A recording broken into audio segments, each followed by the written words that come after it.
gentle light of dawn. Dreams take flight as morning sings,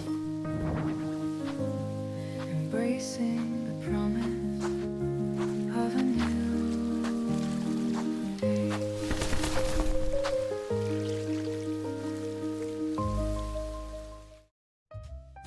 こんにちは、メイです。シトロン島のシーズン3が今日からスタートします。最近はずっと街を作っていたので、今回は自然の多い田舎な島を作っていきます。どんな島になっていくのか楽しみな方は、ぜひ高評価とチャンネル登録をお願いいたします。最初といえばエントランス作りなので、島をさらっと紹介してから作り始めていきます。シトロン島は南河口2つ、小さめの岬、短い桟橋、左寄りのプライベートビーチ、飛行場から案内所まで横8マス、縦19マスです。今回作る範囲はこの辺り、だいたい1区画分ぐらいですね。この画面に映っている範囲のみ作っていきます。自宅を設置する場所をしっかりと決めていきたいので、カメラを起動して位置決めからです。右上ぐらいに自宅が来るようにしたいので、この辺りを目安にしていきます。適当に目印を。自宅は横5マス、縦4マスなので、まあまあ幅広ですね。高さのあるものを置いて想像していきます。思っているより近いですね。カメラを起動する位置を変え、さらに2マスほど奥へ押し込みました。位置が決まったので道を作っていきます。道は側を決めてから C カーブになるように敷いていきます。カーブさせとけばなんかええ感じになりそうな予感がする。自分の予感に従って敷いていきます。新作のマイデザインは田舎の砂利道です。今回の島は可愛い感じにしようと思っているので、それに合わせてかなり薄い感じにしてあります。薄いグレーの砂利に砂利の両端は枯れた草や土が見え隠れするイメージで描いています。砂利もあまり主張が激しすぎると集合体恐怖症の症状が出てしまい、目をつむる事態に発展してしまうので、そこまでボコボコ感を出さずに、道路に小石が転がっているなーくらいの主張を目指しました。砂利道と道路のちょうど中間くらいの位置づけですね。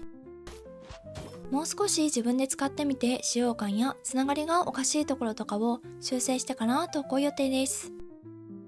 ちょっとだけ道をまっすぐにできなかったくらいの出来栄えですが OK です。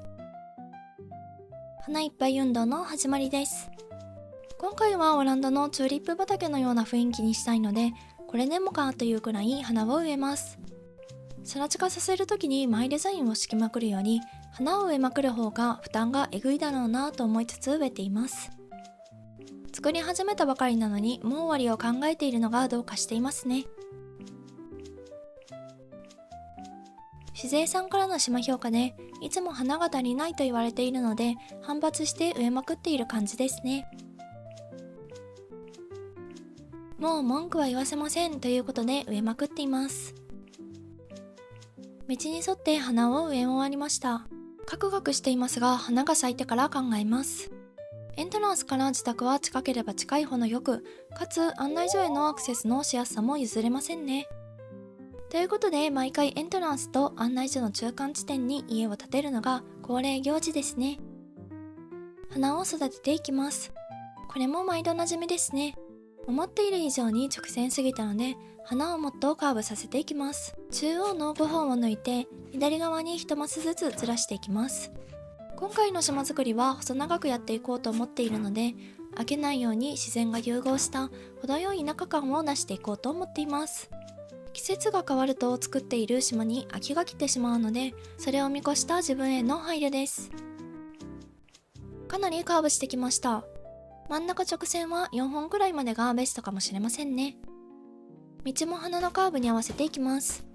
ここのカーブが難しくて、かなり紆余曲折しましたね。内側に道が入り込んだので、投射費でマシになりました。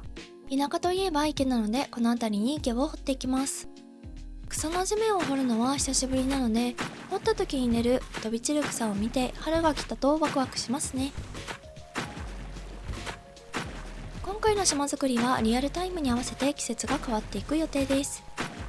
逆を言えば季節感を問わない島作りがしたいなと思っていますけど、花が咲き誇りすぎてすでに春の島ですね。家の前に池ができました。不合だったら錦鯉を解き放ちますね。鋭角すぎる花畑をなだらかにします。斜めのところは1列だけだと丸さが足りないので、同色の花も2列にした方が良さそうですね。植え終わったので咲かせていきます。パッと見よくわかりませんが、丸みを帯びて可愛い感じになってきました。低木を花の横に植えて増殖を断固阻止していきます。斜めすぎますが柵をジグザグに立てて丸っぽいままキープ。できているかどうかはちょっとよくわかりませんね。風車を置いて田舎さアップ。テーマパークだったらあるのかもしれませんが、都会で風車見たことないですからね。透明のマイデザインを敷いて増殖をせき止めます。島と練り子を多用していきます。この細かい葉っぱ感がやぼったさを全て放棄しているので、かなりお気に入りですね。花畑を柵でしっかり囲っていきます。素朴な白い柵はメルヘンです。久しぶりに可愛い島を作っているのでテンションぶち上がりますね。花畑側が完成したので家の周りを整備していきます。シンプルを極めるなら家の前は何も置かない方がいいのですが、マキシマリストなのでそんなことはできません。つい置きたくなっちゃうんですよね。海外の保存された田舎町風に石壁を。無彩色なので万能な柵です。こちらはみんな大好きデコイちゃんです。しれっと家のポストを島の入り口に置きました。この島の主であるかのような振る舞いをしていきます。この時期の雑草がタンポポっぽくて可愛いので育てます。これが雑草が育つ前の段階。育ててきました。雑草も種類を選んで植えたいですね。最後に雑草の増殖止めをしていきます。雑草によって景観が崩れるのを防止します。いらない雑草を少し抜いて仕上げてきました。何が変わったのか私も覚えていません。これでシトロン島の新しいエントランスの完成です。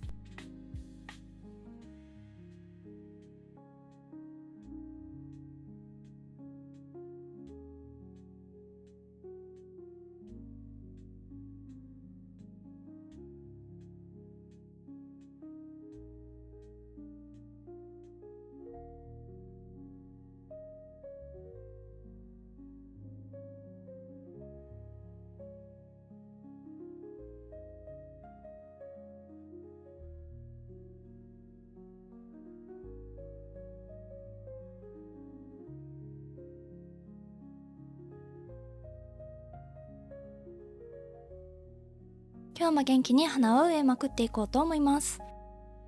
案内所はそこそこ近いのですぐ到着しますね。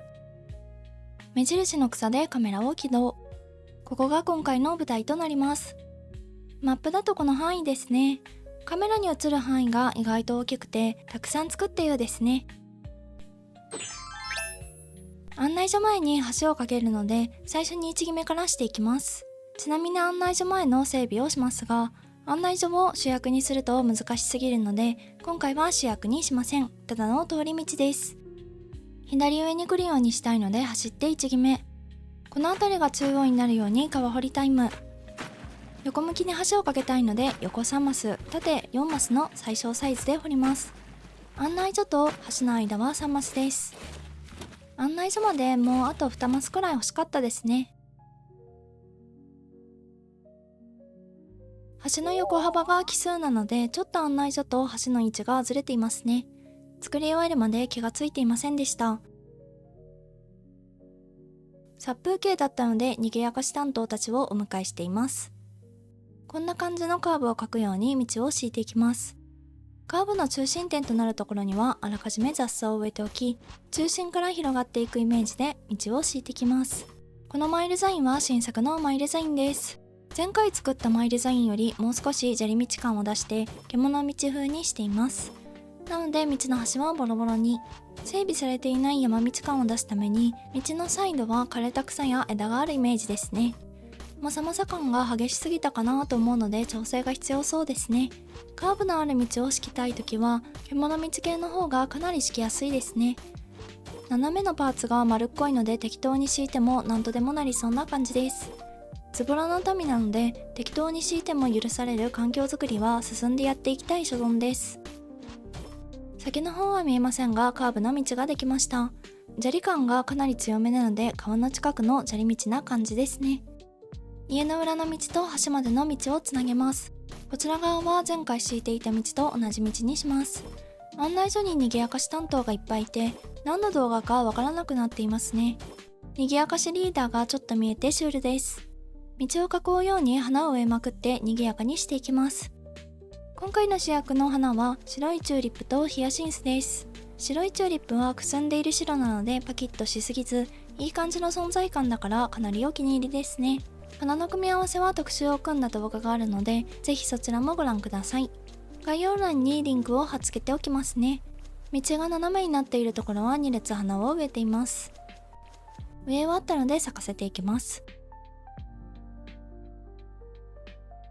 両端に咲いたので華やかになってまいりました。ついでに賑やかし担当たちには帰ってもらいました。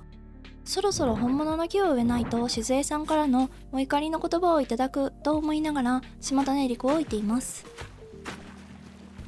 花の周りを水に沈めていきます。エントランスの前に作った池を湖に拡張させていく感じですね。一番最初に掘った橋があるところともつなげます。どうやら私の島クリエイトはいつも水浸しになる運命だそうで、気がついたら私の右手が川や池、湖を掘り進めてしまいます。中二病的に言えば水を掘っていないと右手がうずくんでしょうね。カーブが足りなかったのでちょっとだけ緑の大地を戻します。殺風景だった場所に水が入り込んでちょっといい感じに。まだ水が足りないのでもっと掘っていきます。案内所側も掘っていきます。夢見できた時、案内所周りが水で沈んでいる経験ができる島にしていきます。まだ南側だけですが今後どうなっていくんだろうという感じですね。できるだけ掘っていくので2マス程度しか水路を作れませんが、そこに存在するだけでいいくらいの気持ちで掘っています。右側も同様に湖を作っていきます。ここは写真に写る範囲全てを湖にするのでためらうことなく行ってしまいます。カメラから映る範囲に緑の大地と木があるので何もなかったことにしていきます。最初から更地にしておけばいいのですが、木は後で使うかもと残しがちです。湖もどんどん拡張していきます。今回の島も水を多くしすぎてほとんどクリエイトしない可能性が出てまいりました。気がついたら島の半分以上が水だったなんてこともあり得るペースです。右側に障害物がなくなってすっきりしました。微調整のお時間です。もっと水が見えるようにしたい気持ちが抑えきれず花を引っこ抜きました。引っこ抜いた花は再活用です。ついに来ました飾り付けタイム。奥の島種リコ周辺は目立たせたいので家具多めです。草が植えられないところは猫じゃらしです。多少なり草が多く見えるような気がしています。もっと奥が目立つようにマウンテンバイクを。家具を飾り付けると目線が奥に行くようになりましたね。ここも少し水を足していきます。当初の計画では湖を眺める憩いのスペースにする予定でした。ですがこの通りこのありさまです。何が何でも水浸しにしたい欲求が抑えられないんでしょうね。湖に挟まれた道ができました。またもやここで雑草を育てていきます。雑草は気まぐれなので咲くかどうかは雑草の気分次第なところが難しいですね。合計で10日間くらい水をかけましたが一つしかタンポポは咲きませんでした。ちょっと前の方で撮るとこの辺りが気になるので整備していきます。案内所は道の途中にある道の駅的な感じなので通り道として使っていくようですね。右に道を伸ばします。どこへつなげるかは考えていません。考えずに作るのはいつものことですね。家具はとりあえず全て仮置きです。今日の写真映えだけのために置かれている感じですね。確定しているのは道と石壁。軽自動車は右に向くように置きます。目線が手前から奥の軽自動車に流れるようになっていい感じになりました。これで案内所前の湖に浮かぶ道の完成です。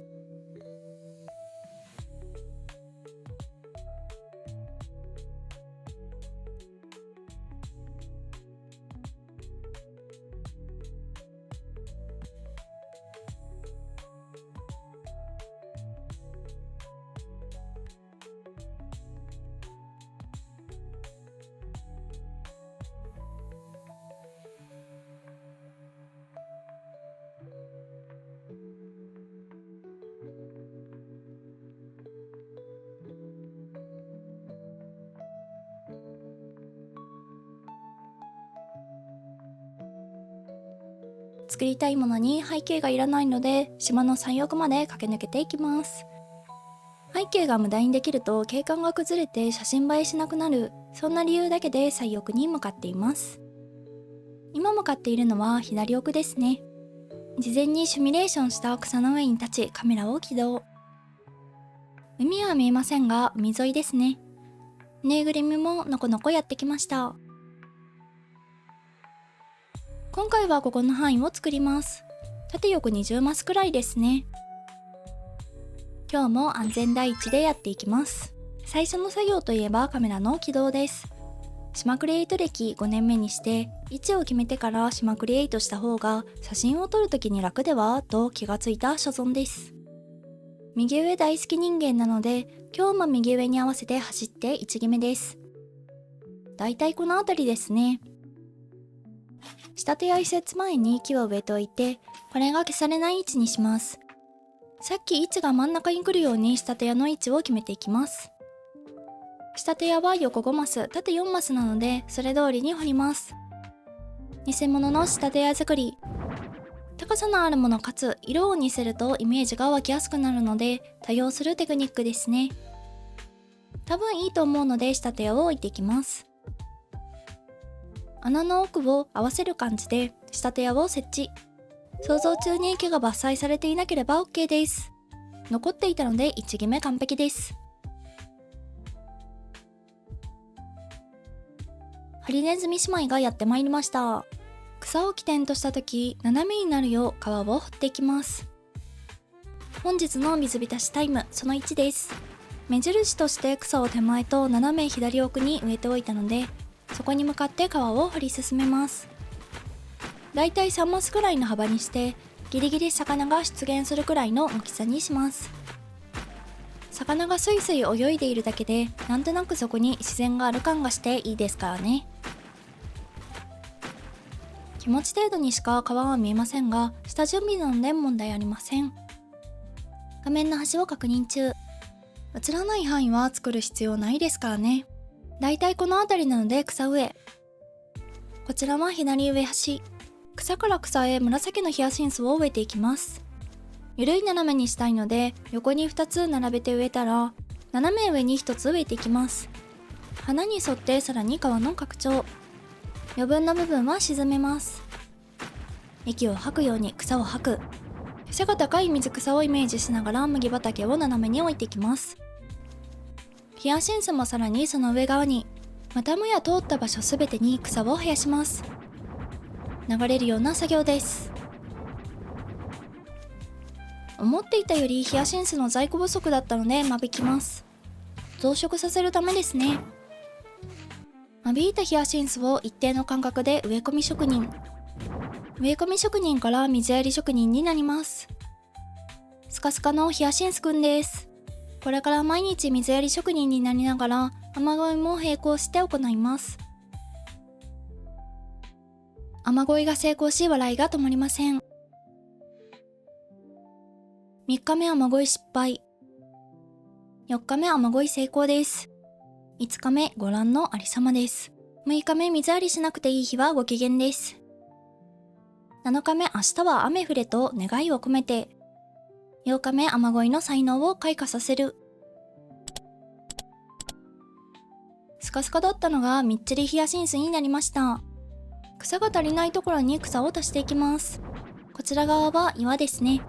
色合いがヒヤシンスと相性抜群です。仕立て屋前に横にまっすぐ道を敷いていきます。右は常吉ビーチがあるので適度なところで止めて、左は砂浜ギリギリまで伸ばします。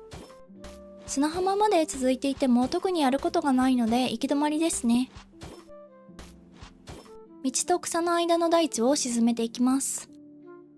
これだけ水浸しにしてしまうのは、前世は水中生物だったのでは説がコメントで浮上していまして、言われてみれば何でもかんでも水に沈めないと気が済まないので、その説がかなり強まりましたね。幼き頃はスイミングスクールでずっと泳いでいたので、あながち間違っていない気がしています。水辺の道ができました。春になったばかりなのにもう涼しげです。仕立てや周辺を飾り付けていきます。今シーズン初と言っても過言ではない職人タイムでした。下手や奥に広めの岩場があるので、そこへ続く道をつなげます。後で隠していくのでちょっと広めに敷いています。こちら側も植林タイム。違う木にするとおしゃれになる気がしています。海外っぽさを出すために石壁を、この石壁日本の石壁っぽくないなぁといつも眺めています。はい、ではここで触った場所すべて麦畑にしてしまう呪いをかけていきます。目があったら麦畑になってしまう感じですね。今すぐ麦を食べたい時に便利な呪いです。こちら側はすべて麦畑ですね。下手や裏は洗濯スペースにするので、バブルマシンで石鹸の泡を出してきますね。下手や裏の完成です。海風でよく乾きそうですが、塩害もありそうな雰囲気です。雑草を植えてヒヤシンスの増殖を許しません。雑草が最大サイズになるまで育てます。雑草はある程度の日数を島で過ごすと最大サイズになるようです。これでエイブルシスターズ周辺のクリエイトはすべて完了です。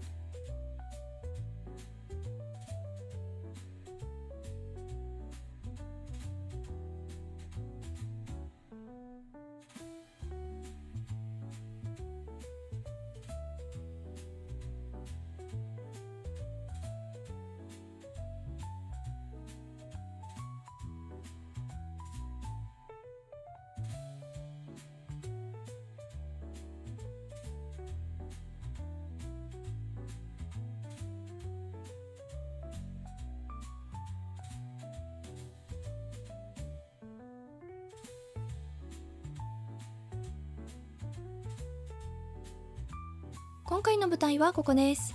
南河口があるところですね。シトロン島は河口が両方南なので難儀な感じです。マップで見るとこの辺り、範囲としては 1.8 角分ぐらい。南河口からどれだけ奥に掘るのか最初に決めたいので、まずはカメラの起動が最近の定番です。今日はいつもと逆の左奥まで走ります。全力です。だいたいこの辺り、お気持ち右によっていつもの雑草目印。ということで南河口からさっきの雑草目印まで水に沈めていきます。今回は珍しく Y 字に分岐する川を掘りたいので、最初に Y の右に進んでいきます。いい感じに斜めに掘ったら石の橋を設置していきます。今回の島は階段よりも橋の数の方が足りなくなる予感がしています。集まり以前は3つまでしか橋を架けられなかったので10個になったのはすごいのですが、10個でも足りないと思ってしまうマキシマリストです。次は分岐の左側を作っていきます。先ほど植えた雑草をめがけてどんどん掘り進めます。ようやく出番が来たかと雑草くんも歓喜ですね。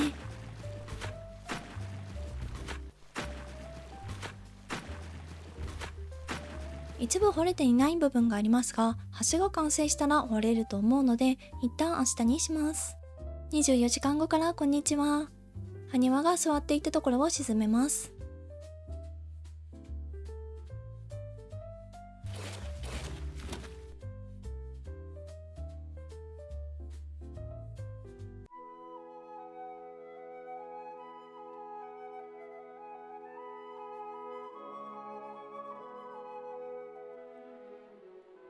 己を過信して掘れなかったので一マス移動させます。マイナス17万8000ベルと時間の損失です。悲しい現実ですが、この16万8000ベルの石橋を壊します。1万ベルで泣く泣く撤去してきました。憎き仇を沈めていきます。次は場所を間違えないように石橋を慎重に設置します。多分大丈夫。さっきより自信はありません。川沿いに道を敷いていきます。今回は獣道風のものと直線の道両方を使っています。まっすぐ敷けそうなところは綺麗な砂利道にして、角とかちょっと汚くしたいところは獣道風砂利にします。川沿いの道ができました。右上に住宅が来るようにしたいのでまた走って1決めです。行ったり来たり忙しそうな島民代表です。今回は家を3軒建てるので右上を中心として前後に2つ住宅を並べます。手前の家はこの辺りですね。中線の街並みを置いてバランスを見ます。だいたいこの辺りかなくらいで置いてもよくわかんないですね。またもや全力で駆け抜けていき、3軒目の1決めです。この辺りかなってところで中線の街並みを並べます。だいたいこんなもんなイメージですね。1軒目のお宅はぬいぐるみの家です。前回のシーズンでもお隣さんでした。以前は飛行場前に住んでいたのですが撤退させました。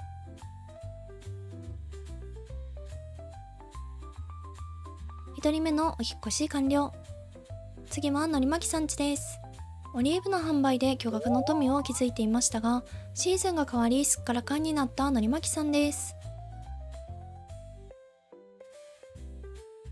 2人目のお引っ越し完了です。3人目はぼんやり坊やのリチャードです。パッチはぼんやり、のり巻き筋肉、リチャードぼんやりなので、オセロの概念で言ったらのり巻きがぼんやりになる日も遠くありません。すでにお気づきかと思いますが、この住宅街は外観が同じ建売り住宅街です。川の左側を整備していきます。今シーズン最大級の植林タイム。手前からだんだん大きくなっていくように植林します。最大の大きさを植えたらまたサイズを小さくしていきます。これで静江さんから木が足りないなんてことは言われないでしょう。低木を植えていきます。これは内側には植えず外側だけですね。木の内側に赤いチューリップを植えていきます。だいたい20本程度ですね。手前から奥に行くように一直線に植えていきます。時には木の間を縫うように植え、あれここ直線かと思いながらも植えていきます。内側の2列目は白いチューリップですね。紅白で縁起のいい感じの住宅街横にしていきます。建売り住宅を買うときはきっとこういう縁起がいいとか謎のオプションがついていた方がいい感じがしますよね。赤いチューリップの内側は雑草を植えています。紅白でめでたい住宅街を目指します。草の集合体でちょっとあれなので育てていきます。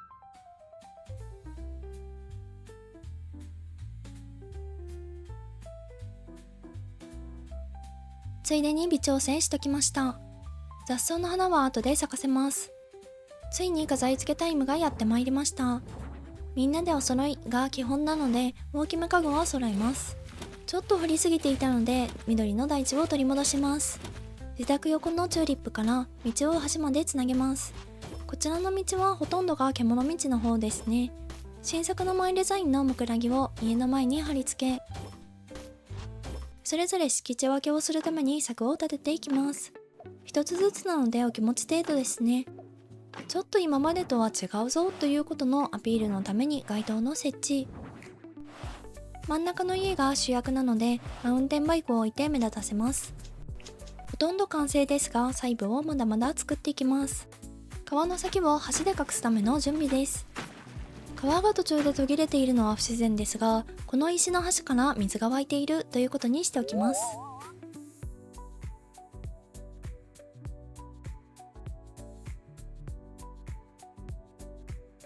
風車がいい感じなイメージとかけ離れてしまいました。道と橋をつなげて、風車は撤去です。さっき設置した橋を目立たせろ大作戦で川を左側に寄せていきます。奥に行くほど川幅は狭く、次は住宅横のそれぞれの庭の整備。今日も高速田植え職人となります。主役ののりまきさんちはちょっと豪華にテーブルと椅子の設置。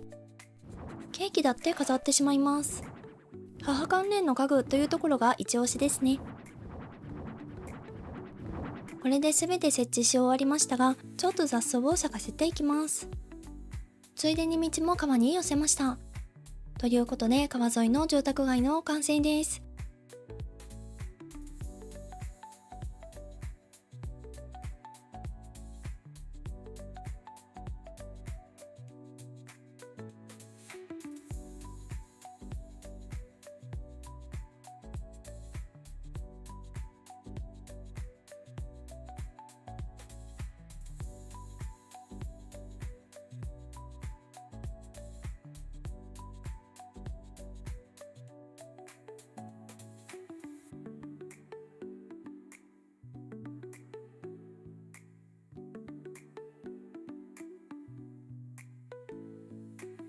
ここの道から案内所の裏まで道をつなげて案内所の裏を作って、さらにその奥の円形を作るという流れで行ってきます。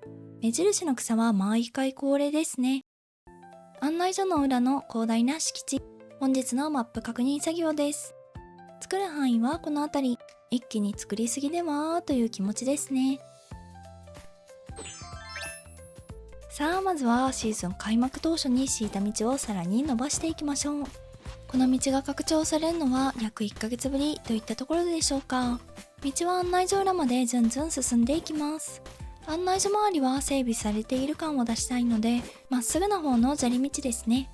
案内所を囲うように道ができました。道に入り口出口田口を作らなくてもよかったかなと思っています。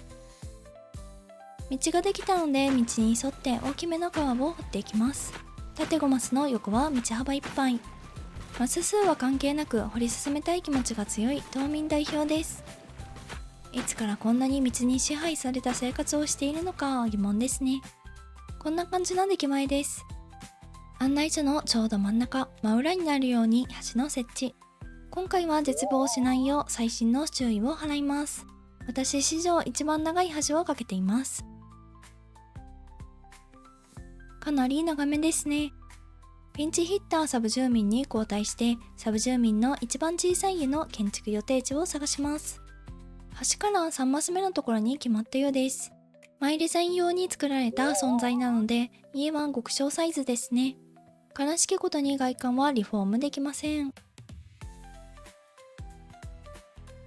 誠に小さき家が引っ越してまいりました。道を敷いていきます。案内所の裏は全てが見えなくなるので、シンプルに道だけです。小さな家周りを半分だけ囲うように道を敷きます。案内所裏は距離を置かないと置いたもの全てを消し去ってしまうので、適切な距離感大切ですね。なので何も置かない道だけ、なんなら川を作ってさらに距離を取る選択をしました。道がいい感じに敷けました。丸くなるように家具を少し飾り付けていきます。家の周りが丸くなるようにっていうことですね。高速田植え職人は今日も元気です。下戸練り子も田植えの一環ですね。左側も丸くなるように田植えです。家をぐるっと囲うように収穫前の麦が出揃いました。麦の周りをぐるっと水に沈めていきます。まずは家具ギリギリのところを攻めていきます。最初に家具を置いたのは後で飾れなかったと後悔しないためですね。よく後悔しているので。行き当たりばったりな島クリエイトだったのですが、最近ようやく学習してきたようです。撮影した時に映ってしまう部分は沈めます。それ以上もそれ以下も掘らない。究極のめんどくさがり屋なので効率を求めています。時たまに撮影ポイントに戻って湖をどこまで掘れているのか確認タイム。まだまだですね。掘りたい場所まで走って的確で大雑把な位置決め。カメラ終了した時、位置が微妙にわからなくなる罠です。的確でないことは確かですね。側が沈め損ねていたので側を中心に沈めます。スコップから水が出てる説もあります。いい感じに湖が掘れたので次は家具の飾り付け。洗濯物は晒していくスタイルでやらせてもらっています。家具する気のないサボりアイテム、ポケットブック。こちらも自給自足用の釣り竿。看板の先に進めるようにちょっとこの先整備していきます。家の裏側に木製の橋を設置。家に隠れて橋をあえて見せないようにする作戦です。この家が関所的な感じですね。この道を通りたければお金を払えと言いそうなサブ住民です。正面から見ると橋の奥が見えなくていい感じ。唯一の手がかりは斜めの看板です。左右に円形を作っていきます。円形といえば山ということで、写真に写る範囲の角に山を作っていきます。今作っている崖、今シーズン初となる崖となります。思いがけず記念すべき日となってしまいましたね。右側が高くなるようにして左に行くにつれ小さくなるようにしていきます。今は3段目を作るための準備崖ですね。意気揚々と崖を登り、記念すべき3段目の登場です。木を1本だけ植えるためだけに作られた崖9マス。植えたのは最大サイズの広葉樹です。思っていたより崖を作りすぎていたのでなかったことにしていきます。1段目に戻り、先ほどと同じように右に行くにつれ小さな木を、遠くで見た時に木の根元隠しに役立つ低木。左側も同じように山作りです。木を同じ縦ラインに並べた方が遠くで見た時にいい感じになるので、直線上に木を並べて植えています。近くで見せる時は交互にしたり、いろんな木の大きさを植えたりした方が綺麗ですが、近くで見せる予定はないので円形のことだけ考えています。そんな木の解説をしていたら崖を作っていますね。今回の島はどれだけ崖を作るのか未定なので、最初で最後になるかも疑惑も出てきています。階段の枯渇に泣いていたあの姿はもう見えません。その代わり橋の数が足りなくなることに怯えています。今日も2本かけたのでもうあと5本しか残っていません。円形ができたので木の根元ら辺の木を育てていきます。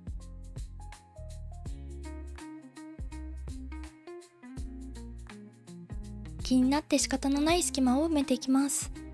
隙間埋め職人といえば麦畑くんです。島となり子も隙間埋めにも使える優秀アイテムですね。作者の都合により船と島とねり子の場所を入れ替えます。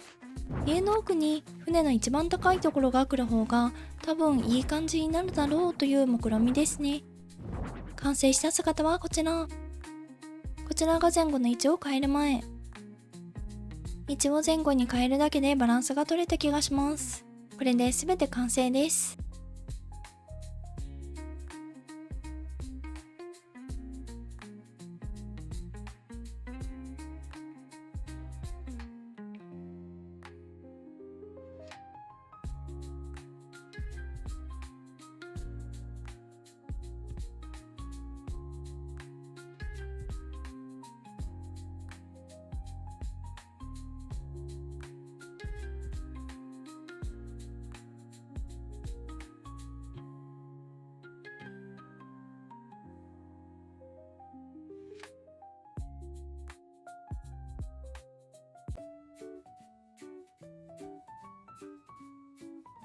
ブータのテントは案内所のすぐ右側にあります。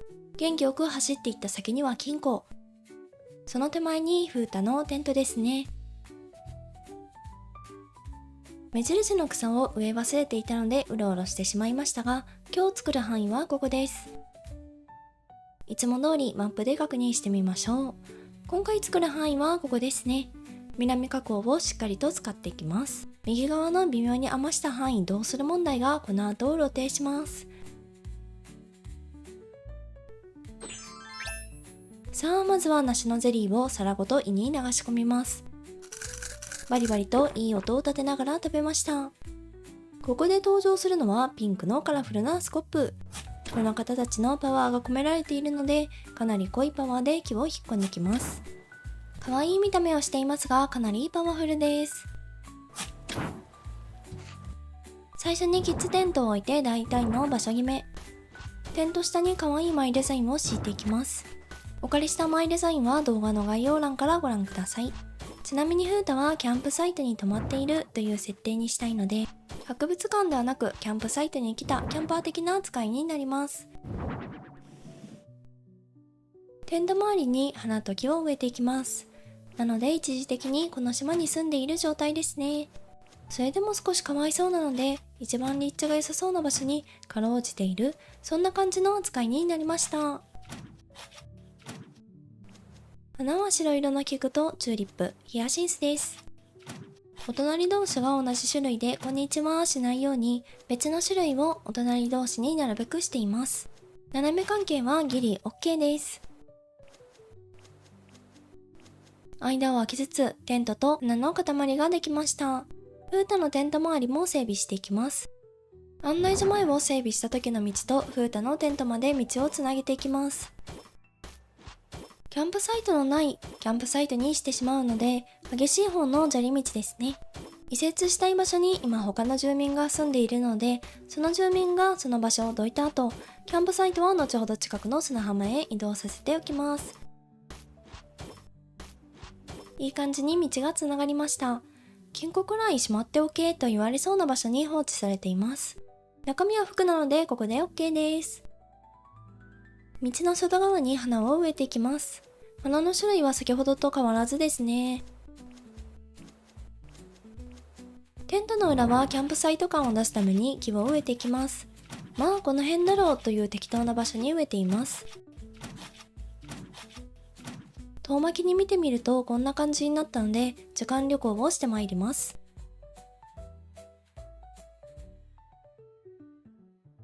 4日後からこんにちは。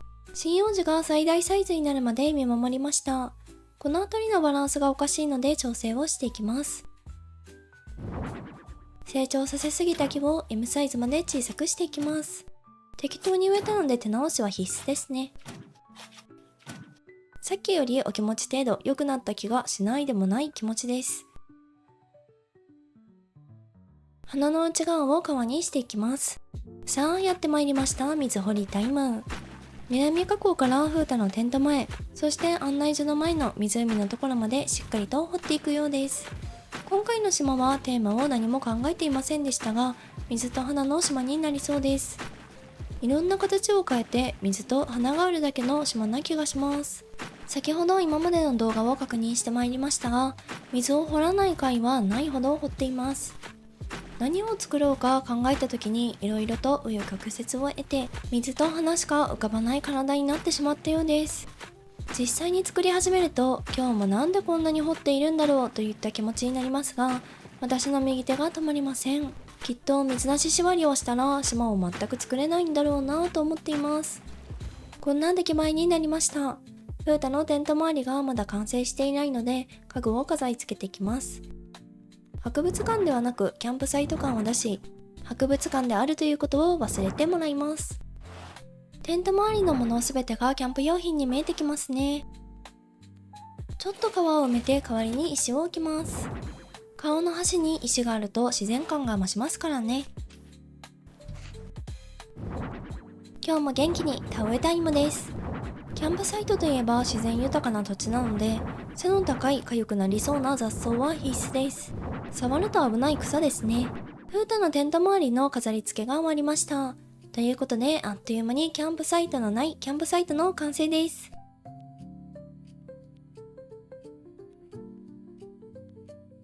案内所前を作った時のこの道、雑草生え放題を活かしていい感じに仕上げていきます。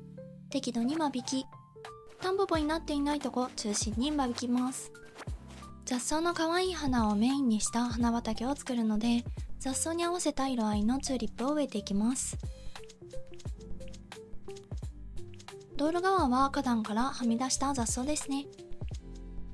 いつも眺めるだけの時間。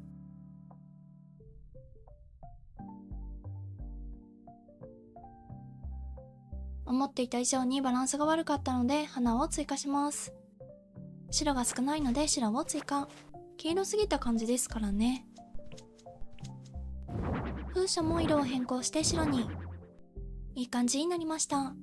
この時はまだ案内所裏と風太のテント周りを作っていない時に撮影したので、今の姿へ。ほぼ変わってなくてびっくりですね。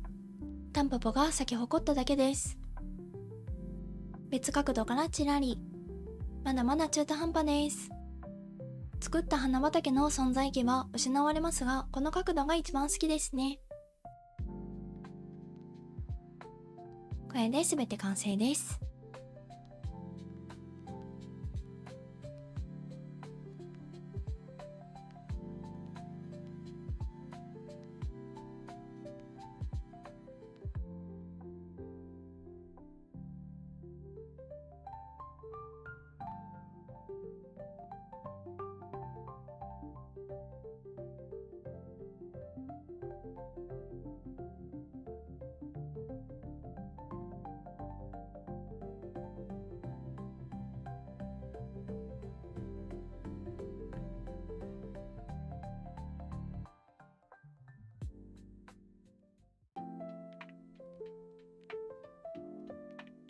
この焦点が考えられるまでの一部始終はこの動画にあるので、ご興味がある方はぜひそちらもご覧ください。今回の舞台はこちら。広く見えるようで奥行きがほぼない場所にたぬき商店の森を作ります。毎回恒例マップ確認タイム。作る範囲はこの辺り。1区画分とちょっとくらいですね。いつもはカメラを起動するのですが、今日は一番奥まで走るところから、たぬき商店のドアと橋がちょうど一直線になるように移設します。確認も何もできないので、長年の経験で橋の真ん中と判断します。これは真ん中なのか、それとも右にずれているのか、確信を持てないまま先に進みます。右に1マスずれていますが、作っている私は気がついていません。扉のところが3マスなので、真ん中にはできないんですけどね。主張の激しいたぬき商店の主張を消していきます。周りを色が少ないもので囲えば主張は消えます。安直ですね。ここの真横を塞いでしまうと買取ボックスが使えなくなるデメリットが出てきてしまいますが、もう使わないことを覚悟して塞ぎました。覚悟がなければ塞げません。若干後悔している気持ちもありますが、全ては大義のためとぐっとこらえています。柱の上にはデコイや真珠を置いてちょっと金持ちな雰囲気を漂わせていきます。主張が消されたたぬき商店です。若干はみ出してくる自己主張の強さは残されています。思っているより真珠が大きくていい感じです。まだまだ寂しいので飾り付けます。完全なる別のものに作り変える覚悟でやっているので、どんどん個性を消していき、白いホテルの入り口のような感じに仕上げていきます。ちなみに今回の配置は全て左右対称にしています。三角トピアリーがイノシシの牙のように見えますが、ここからなじませていきます。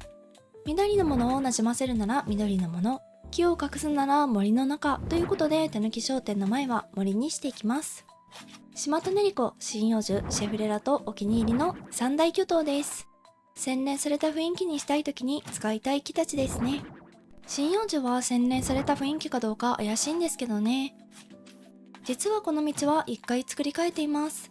計画にあった道よりマス数が圧倒的に足りず、これはテイク2ですね。島クリエイトにも山あり谷ありやり直しありっていう感じですね。森ももちろんシンメトリーです。これが並木道になるのはもう少し後のお話です。本日初登場のマイデザインの道を敷いていきます。並木道の真ん中はだいたい大きめの道なので、横幅5マスの道を作ります。真ん中から敷いているのは橋が家具が邪魔で敷けないからですね。家具を置く前に敷いておけばよかったものの、そんなことは忘れていました。並木道にしては奥行きがかなり狭めなので、並木道かどうか怪しい雰囲気が漂ってまいりました。並木道と呼べる道になるのかと不安です。一般的には呼べなくても自称であれば並木道と名付けることができるので、それで OK とします。たぬき商店前の道は階段のマイデザインで終了させます。お借りしているマイデザインはすべて概要欄へ。家具をどけながらマイデザインをせっせと敷いていきます。なぜ先にと後悔しながら敷いています。シトロン島のシーズン2ではたぬき商店は不遇の扱いを受けていたので、今回はちょっと豪華に、でも端っこにという感じにしました。前回は島の端も端で荒れ果てた大地にポツンと一軒家だったので、ようやく日の目を浴びたたぬき商店です。その代わり主張を消されアイデンティティは失われています。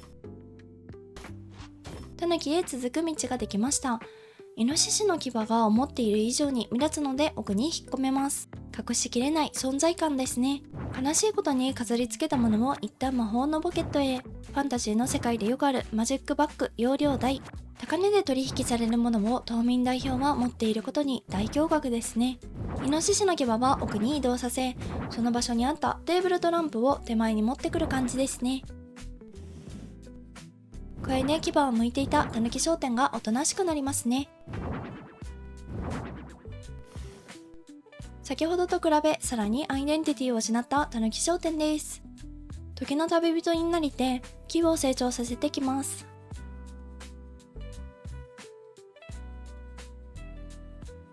ここのたぬき商店だけ見ればいい感じに仕上がっているのですが、手前の完成された場所の景観が崩れてしまいました。なので手直しをします。針葉樹の L サイズはマジックバッグへ。もったいないのですぐに使ってあげましょう。道側に行くにつれ木が小さくなるように、外側の木は最大サイズまで育てる予定です。育ててきます。育ちました。道の内側に寄りすぎな気がするので、内側の空白を作ります。いい感じになった気がしますが、木の隙間とかバランスがおかしいので調整タイム。木は植えてみて育った後、撮影ポイントに立たないとうまく調整できないので、行き当たりばったりな作風になりがちです。ちなみに木を植えまくっているので、てせいちゃんからの評価は星4です。左右の空白を埋めていきます。ホテルの庭といえば門があるイメージなので、門っぽい仕切りを作っていきます。豪邸によくある門から家までが遠いやつにしたかったのですが、設計と自分の目論みが甘すぎて狭い感じになっていますね。今回は全てがシンメトリーになるようにしています。想像よりぎゅうぎゅうに詰めまくった方が良いとの判断を下し、木の位置をバンバン詰めて、足元には背の高めの草も。今日も高速田植え職人でしたね。麦畑登場以来愛してやまないとのことなので、気がついたら高速で植えられるようになりました。最後に高級車を置いてみんなの目線を独り占めに、たぬき商店が泣いています。ということで、完全にアイデンティティを失ったたぬき商店の森が完成です。ちらっとお店の感じが見えるのがせめてもの主張ですね。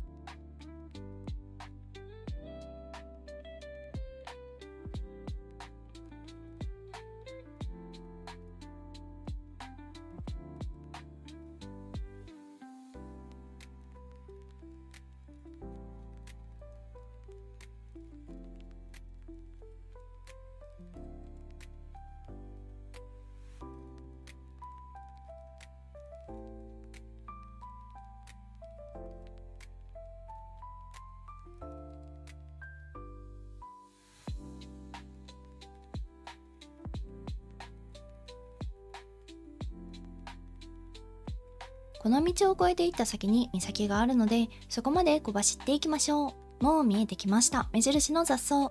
本日の撮影ポイントです。岬と緑の大地の境目らへんですね。マップ確認タイム。岬からエイブルシスターズの道の前まで細長く作っていく感じですね。岬からエイブルシスターズまで早速道作り。岬は単独でクリエイトすると結構頭を使ってしんどいので、今回は岬を道にしてしまいます。岬から緑の大地に向かうカーブが美しいので、これを活用していく感じですね。地形に合わせて道を敷く。島クリエイトをしていると自分で地形を作れるので忘れがちなことですね。まっすぐ敷いても味気ないので、途中で曲がりくねった道にした後、エイブルシスターズのラベンダーの道まで道を伸ばしていきます。ヒヤシンス増殖中にて敷けるところまで敷きます。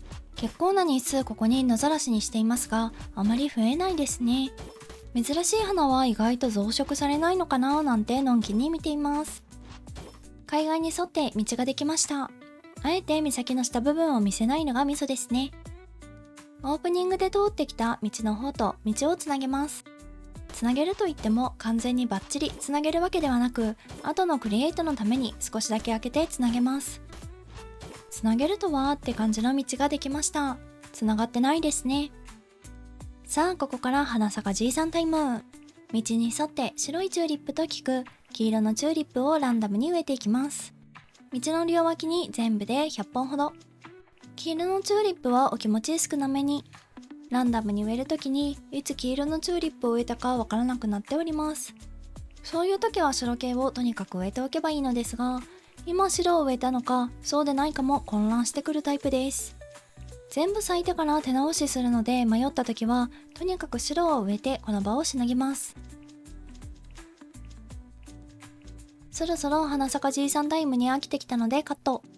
集合体となっていますが、なんとか植え終わりました。咲かせていきます。迷ったら白色と言っていた割に黄色が多いので手直しします。黄色が並んでいるところを白と入れ替え。何が変わった？間違い探しゲームのような感じですね。ここから川掘りタイム。鼻の横をエイブルシスターズの方まで掘り進めます。川幅は3マスと魚が出現する大きさです。これまでのシトロンとシーズン3で川掘りタイムがなかったのは前回のたぬき商店だけでしたね。花と川の組み合わせが好きなので掘ってしまいますね。早速魚が元気よく泳ぎに来ました。この川は南河口とつながっています。ここも少しだけ花を足します。さっき余った花と余らなかった花植え。そろそろ住民宅を置かなければ砂浜に住む住民を救済できないということに気がつき、急遽アイーダ様を召喚することにしました。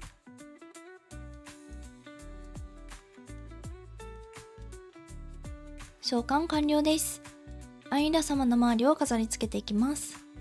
まずは枕木を敷いて、中途半端になっていたエイブルシスターズの川を丸っこくなるように手直し。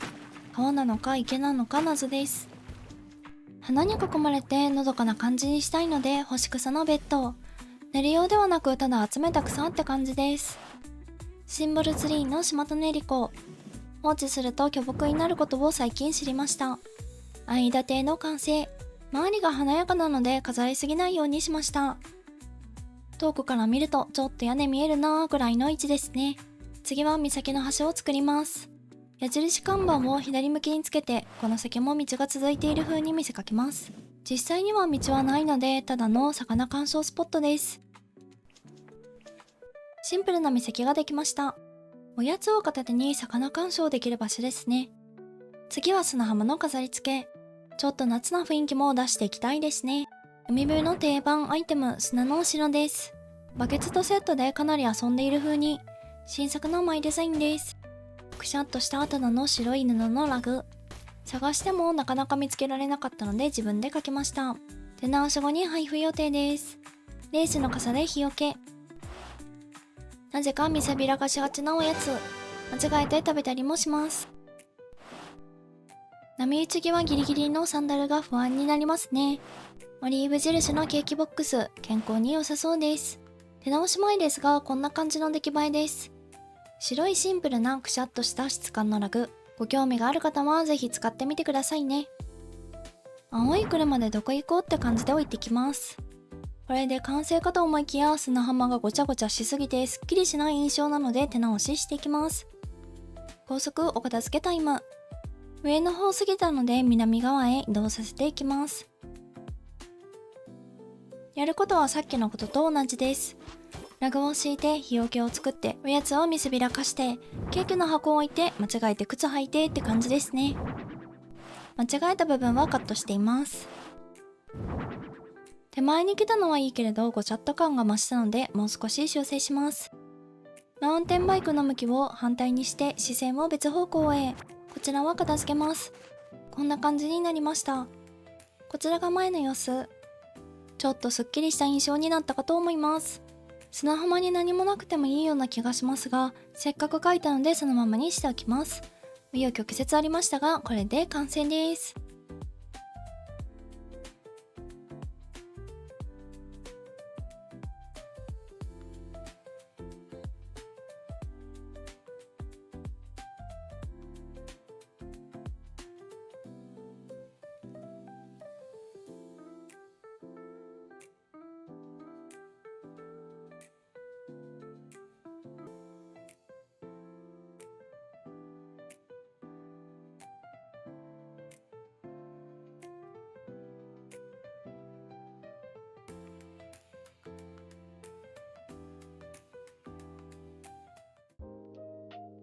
では早速ちょっと早足で現場へ向かいます。狭い場所を通り抜けて目印の草へ。今回は固定カメラ視点は使わず、その都度カメラを動かしていきます。マップ確認作業タイムです。今回の作業スペースは思っている3倍くらい大きくなりました。2区画分ですね。撮影時間もいつもの倍ということですが、サクッと進めていきます。まずは道の確保から。プータのテントの方から北へまっすぐ、そして左に伸ばします。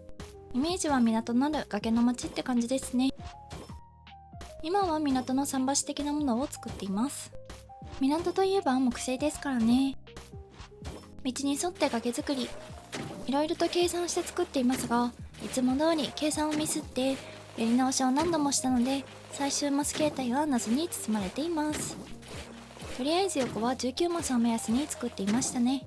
一心不乱に崖作りだけをしていて、だいたい10分くらい、動画の時間では1分ですね。飽きてきたので高速早送りタイム。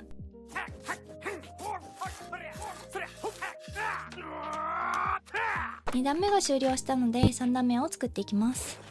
そろそろ砂浜にお住まいの方々の救済を行わねばならないので、崖上に避難してもらう計画です。緑の大地に足を踏み入れ、動物らしい生活をしてもらいます。今回崖上に住んでもらうのは3名の方々。選考基準は適当です。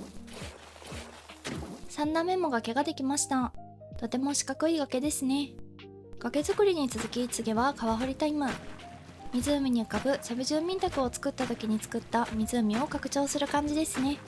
せっかく砂浜から高台へ移動してもらうのに、周りが水浸しだと心配になるかもしれません。そんな心配をよそに川を掘り進める無慈悲な島民代表です。桟橋ができました。緑の大地が桟橋からはみ出てくるところが気になりますね。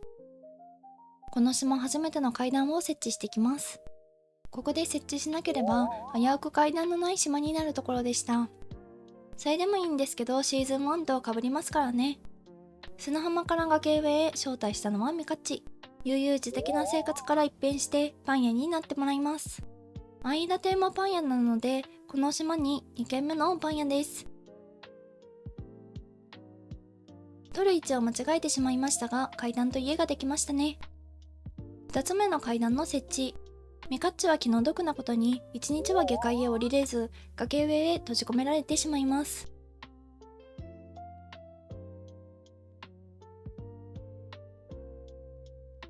他の家も今日中に設置したいので、まずは道を敷いて1決め。これもどうやって敷こうか迷いまくって何度かやり直しました。三つ葉のブーメランのような形になりました。2軒目のお宅はジェシカです。砂浜からランダムに選ばれた住民その2ですね。外観は揃えています。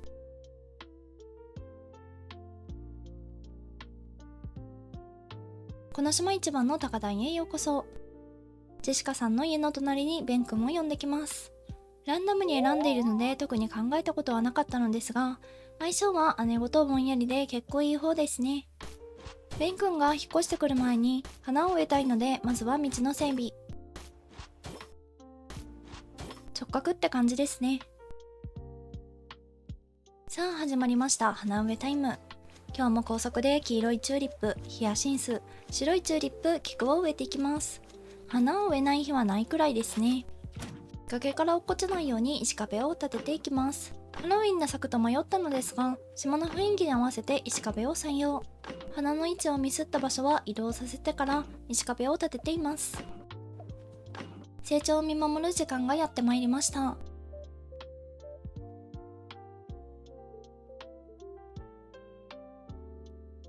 シンプルでこのままでもいいくらいですが、飾り付けをしていきます。港感を出すためにヨットを並べていきます。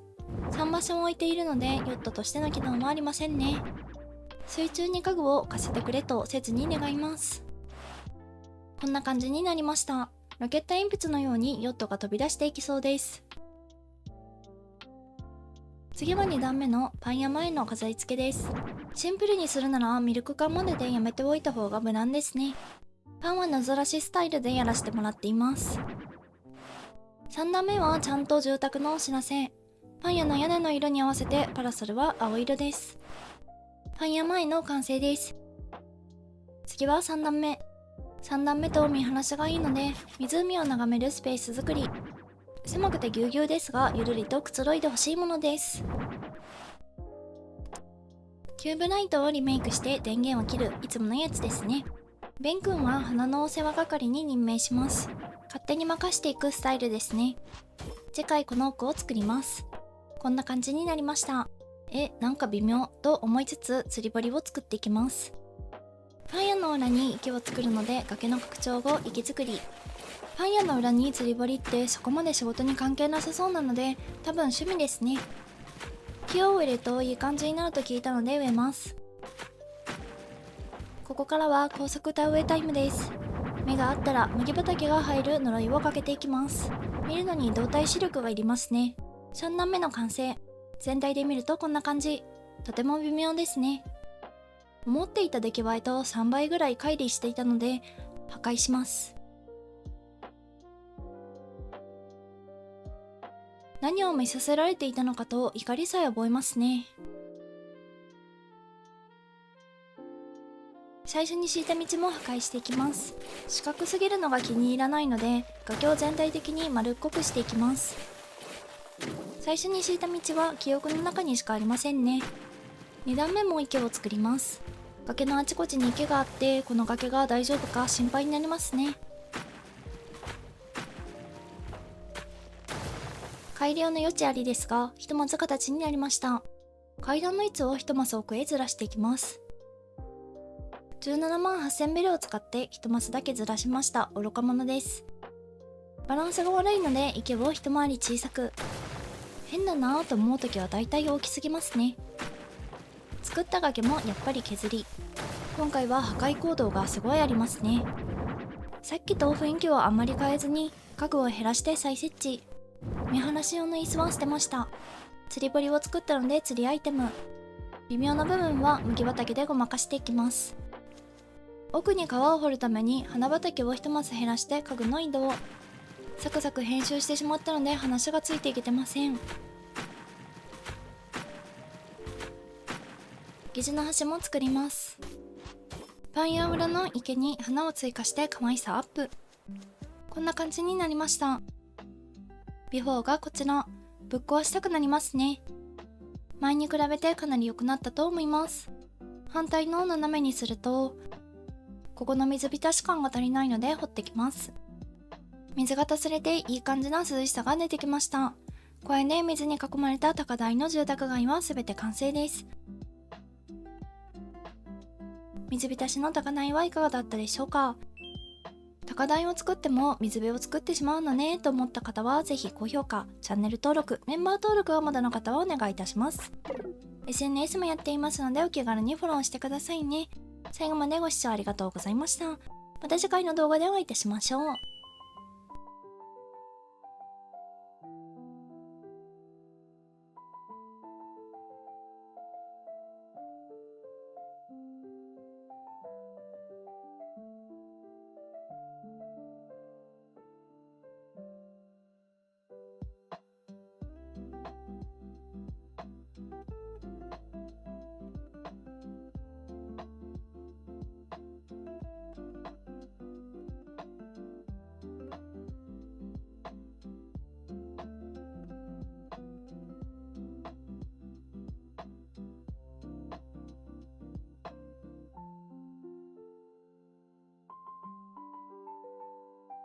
さあ今日の舞台まで小走りで行きます。家と家の間の道を越えてちょっと右側へ寄ったところが本日の舞台です。ここから見える景色を全部作っていくのですが落とし物などいろいろ湧いていますね。マップ確認をしていきます。作る範囲は右上の余っている土地すべてです。だんだん作る範囲が広大になってきましたね。段々畑みたいにしたいので広大な土地に段差を作っていきます。横幅はだいたい30マス、縦は14マスくらい。完成した姿を数えてきたので多分合っていますが適当人間なゆえ間違っている可能性しかありません。階段を設置したい場所は少し開けておきます。今回は大まかな構想を頭の中に描きハピバラなので予習もせず行き当たりばったりなクリエイトです。ここで一旦休憩。なんかへこんでるって感じの出来栄えです。作業を続けていきます。階段の位置は3段目と2段目と合わせたいので同じ位置になるようにへこませていきます。下界を見下ろす場所を作りたいなーって山の下から低みの見物な気持ちで作っています。大まかにこんな形になりました。ここから微調整をしていくので変な形でも問題なしです。前回の道につながるように道を作っていきます。ハイペースで崖作りをしてしまったので、ちょっとゆっくりめに。道は横に倒れたゆるい S 字をイメージしながら作っています。何でもかんでもカーブさせとけばなんとなくそれっぽく見えると思いながらいつも敷いています。久々に思うがまま作っていくので、この道を作っている時点ではどう飾ろうか何も思いついていません。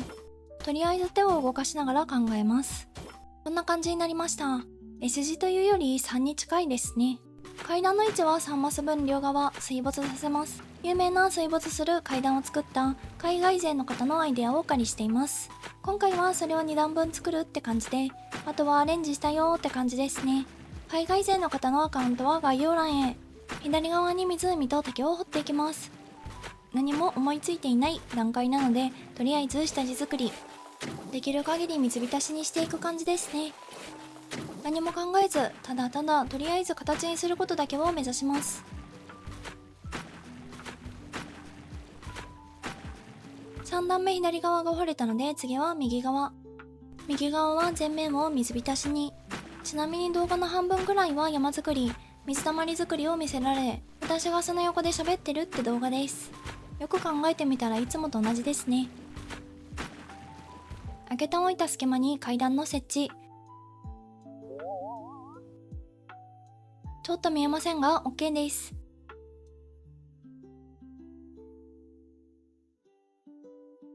上の段ができたら次は真ん中ですね。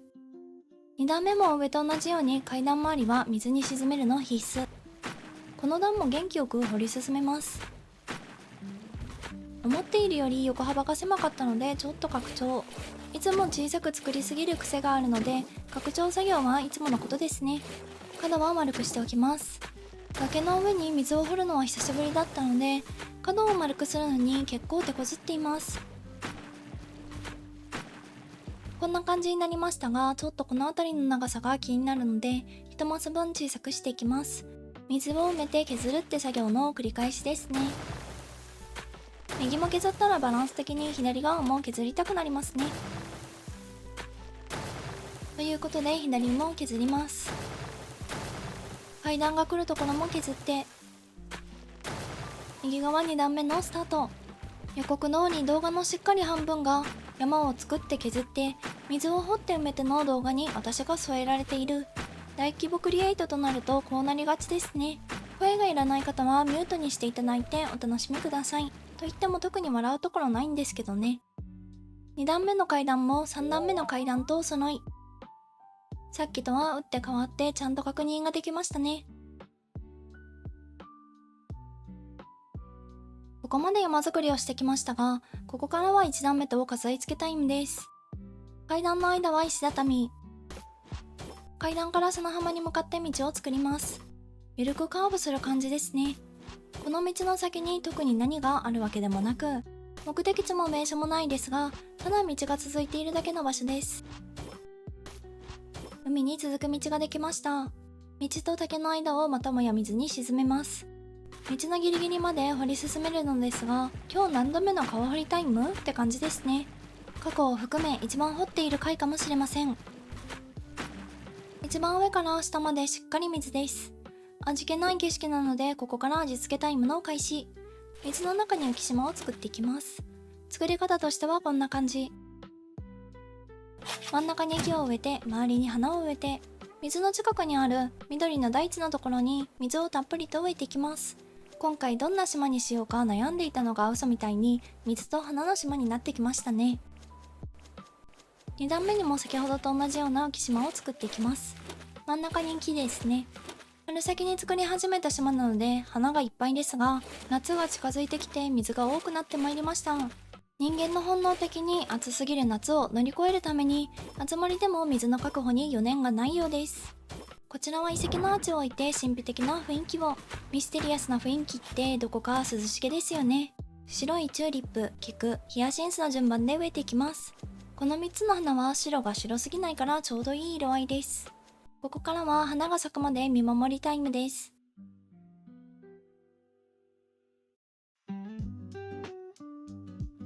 2段目の木は M サイズ、3段目は L サイズにしています。ここからはバランスを見ながらさらに飾り付けをしていきます。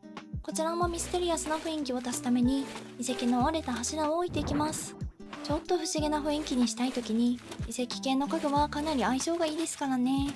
1段目は先に家具を置いてから掘ります。口滝はミステリアスな雰囲気にぴったりで、ちょっとホラーの要素も出るのでさらに涼しげに。水で物理的に涼しくなり、ホラー要素で中から涼しくなる作戦ですね。左のたぬき商店側ギリギリまで掘っています。さあここから苦戦タイムでした。編集でカットしていますが、家具を置いてからだと難しいですね。最後に道しるべを置いて完成。飾り付けの終了です。奥の方まで水浸しになりましたね。斜めから見るとこんな感じ。想像より沈んでいない感じになってしまいましたね。ここからの角度の方が沈んでいる感があるかもしれません。これで全て完成です。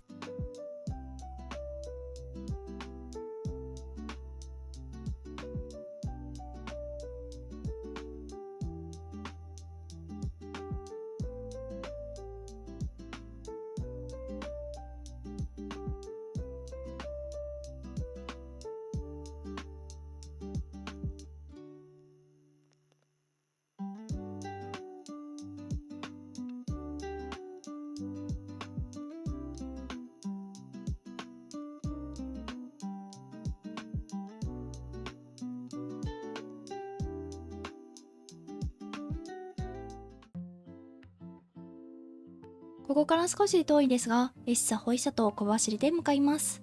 この隙間もなんとかしないとなぁと思いつつ無視してさらに南下。一番下の一番端までようこそ。ここはシロン島の南東です。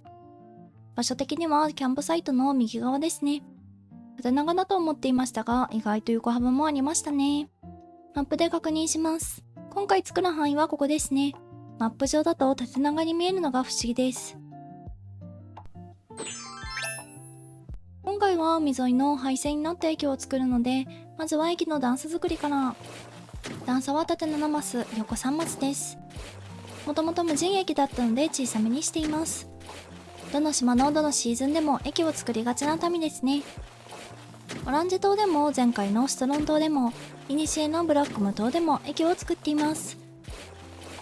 今までで唯一違うのが廃線になってしまっているというところですね。なので利便性は皆無にし、こんなところ誰も来ないだろうっていう感じでマシマシにしていきます。駅の土台ができたので、お隣のキャンプサイトと駅を分離させていきます。駅が近いキャンプサイト、マップ上は隣、文字上は便利そうなキャンプサイトですが、実際は廃線になっている上に川で分離しているので、川を挟んですぐ隣って感じで不便ですね。廃線になっている場所の横でキャンプって、なんだか肝試し的な要素も出てきますね。隣のテントはきっと夜になるとヒヤヒヤしそうです。駅の反対側は川なので、落ちたら危ない感じになってまいりました。ちょっとだけこの辺りを整備しておきます。よくしなる木の棒を使ってひとっ飛び。放置されていた時に勝手に生えてしまった花たちを入れ替えます。白という同じ色の花でも種類が違えば色も少し違うので、なるべく違う種類をお隣さんにします。またビューンと戻ってはしごを登り駅へ。駅っぽくなるように点字ブロックと道路の前デザインを敷いていきます。今回お借りしたのはアリさんの田舎の道路シリーズですね。このボロボロな感じの点字ブロックや道路の質感が素晴らしいです。詳細は概要欄へ。マイデザインを敷いただけで一気に人の手が加わった感が出てきました。手前に線路を敷いて駅っぽくしていきます。今回は投下されたマイデザインを後で敷くので、まずは黒土の道をまっすぐ奥まで敷いていきます。普段既存の道を使ったクリエイトを全くしないので、黒土の道は本当に久しぶりですね。畑感が強く出てしまうので、なかなか単体で敷くことはないのですが、透過ドットのあるマイデザインを敷くときに色を一段階下げることができるので、こういう時にしかなかなか使わないかなっていう感じです。ドカンと一発やってきます。さらに2マスほど伸ばして、ついに線路の登場です。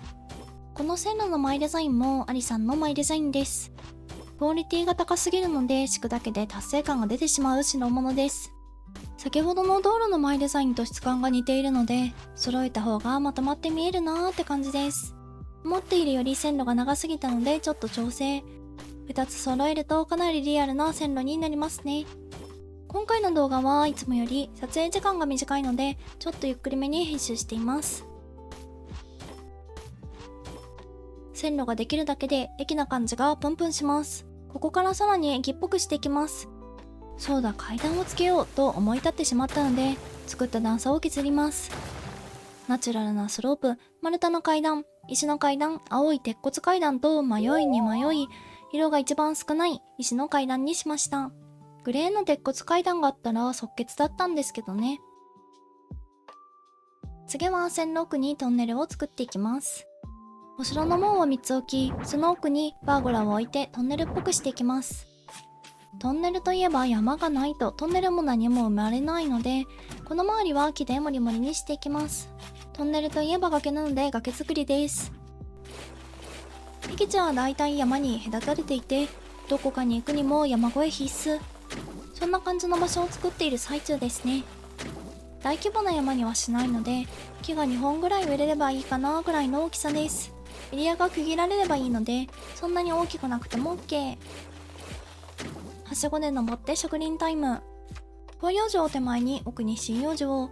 広葉樹を手前にする理由は葉っぱがもしゃもしゃ横に広いからですね。なんとなく気分で滝を作っています。木の周りに低木を植えてもっともしゃもしゃに。トンネル周りに木を植えたので成長を見守ります。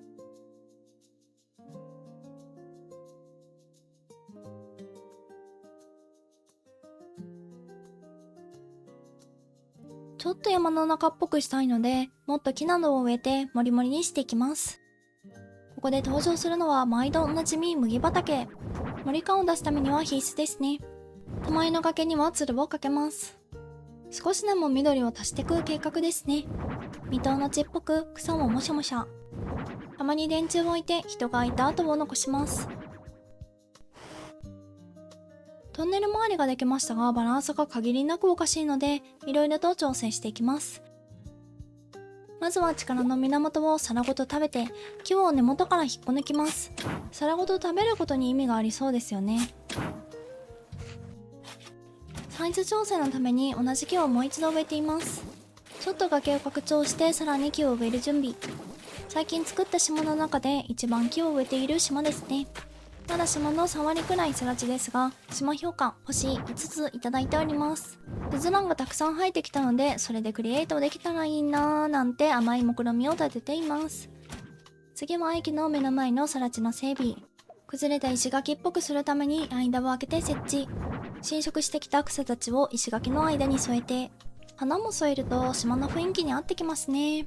まだつぼみの段階なので雰囲気に合っているのかは謎ですけどね。階段の手前も整備します。といっても花や雑草を植えるだけの整備です。本日2回目の見守りタイムですね。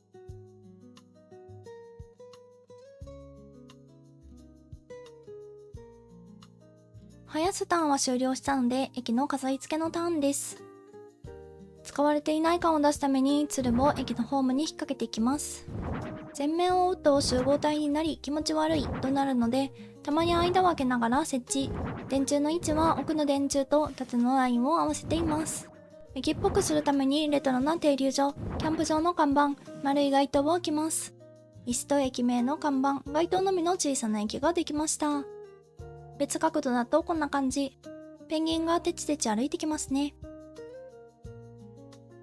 斜めから見ると海がたくさん見えていい感じ。これで全て完成です。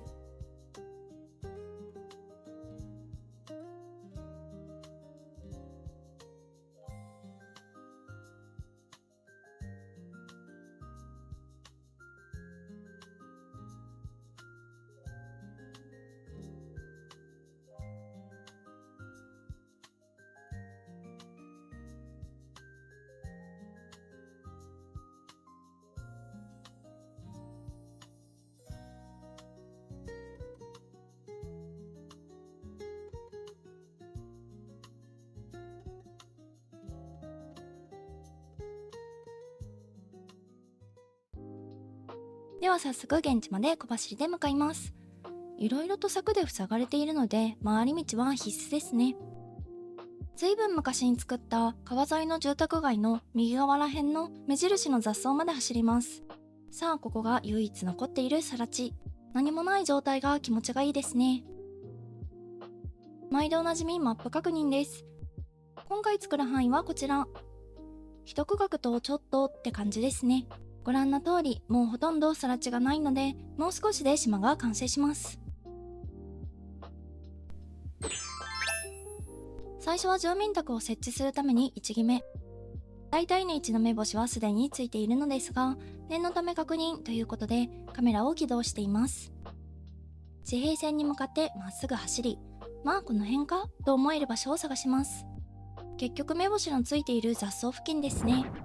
ここに中線の街並みなど高さの出るものを置いて、住宅の高さと位置の確認。屋根の上までしっかり見える、プラス空も見えるってことで良さそうです。スコップで掘ってカメラまでの距離はちゃんとあるか確認の上、住宅を移設します。今回はここにナッキーの花屋を開いていきます。もちろんナッキーは花屋になることなど全く知りません。いつも勝手な島民代表です。何も知らずに引っ越してきたナッキーさんです。まずは地形作りから始めていきます。地形を作る前にやっておくべきことは道を敷くこと。なんだかんだで結局この順番が一番いいような気がしています。道を敷くだけで目印になりますからね。ということで今回も川掘りタイム。家の右側に橋を作りたいので、まずはそれだけ分掘ります。今回かける橋は一番長い橋5マス分のものにしたいので、横幅は5マスです。思っていた以上に家に近かったので1マス右にずらします。想像してみてダメだったり違和感があったりしたらやめておいた方がいい。そんなことを気がつくのに随分時間がかかってしまったあつ森人生です。次はうまくいくだろうと願いを込めて想像します。大丈夫そうですね。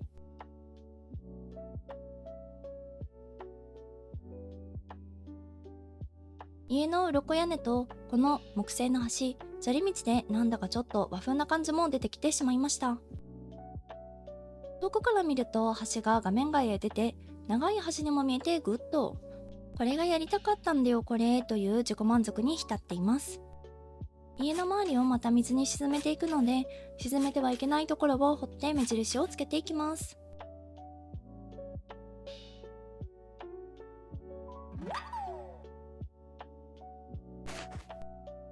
目印に掘ったところは沈めないように気をつけながら周りを水に沈めていきます。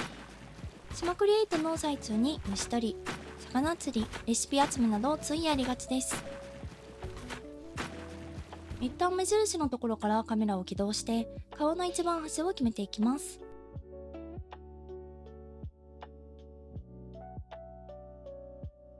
いつも通り体を張るスタイルなので端を決めるために走っていきます。ちょうど見切れるあたりを目指します。ここから掘ればいい感じになりそうです。話は少し戻りますが、たまに思うことがあって、この人今ポッケの中に虫を入れているということが脳内にちらついて、なかなかやばいなと思ったりしています。ドラえもんですら生き物を入れることに抵抗があるのに、この島民代表がいかにやばいポケット持ちなのかを痛感してしまいます。生き物を生きたまま保管していますからね。ここで一旦確認。この辺りも水に沈んでてほしいので、もう少し掘る必要がありますね。すでに隣に川が掘ってあるので、どこまで掘ろうか悩みどころですね。川を横断する道とかいいかもとか思っています。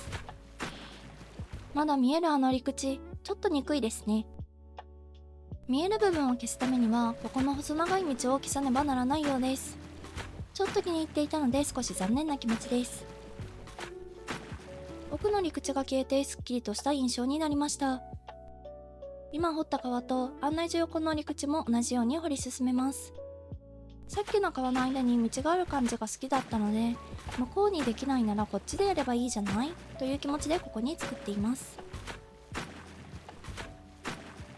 思っていたのとちょっと違いますが先に進みます。ついに地形作りが終わったので花咲かせタイムに突入です。白いチューリップ、ヒヤシンス、菊をバラバラになるように適当に植えていきます。こちらは針葉樹。この浮島だけではなく外周にも花をたんと植えていきます。3列ぐらい作って花の層を分厚めに。多すぎたら間引いたらいいので、今日も大は小を兼ねるという言葉を信じ植えまくっていきます。今回は途中で買い足したので正確な数はわかりませんが、80本くらいは植えているのかなって感じです。いらない部分は削っておきます。全部植え終えたので育ちきるまで見届けていきましょう。ラッキーの花屋は白い花専門店っぽい感じですね。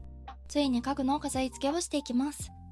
とその前に道だけつなげさせてください。せっかく花屋を作っているのに誰も来なかったらかわいそうですからね。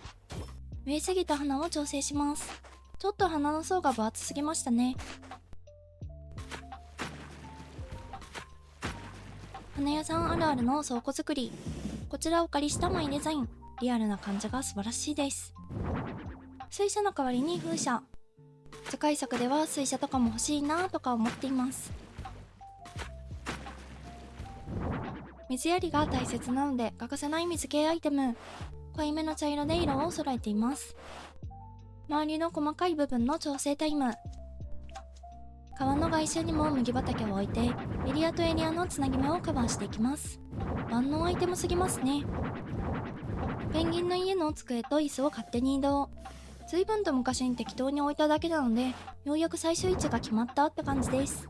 最後に看板を置いて完成です。遠くから見たら謎のお店っぽくなりました。RPG とかにある謎の力を手に入れないと入れない場所っぽいですね。テーブルと椅子が手前に入るとなんかちょっといい感じに。場所がもう少し広かったら手前の風車と島種リコを消したいですね。斜めから見るとこんな感じ。奥も水浸しにできればなお良いって感じです。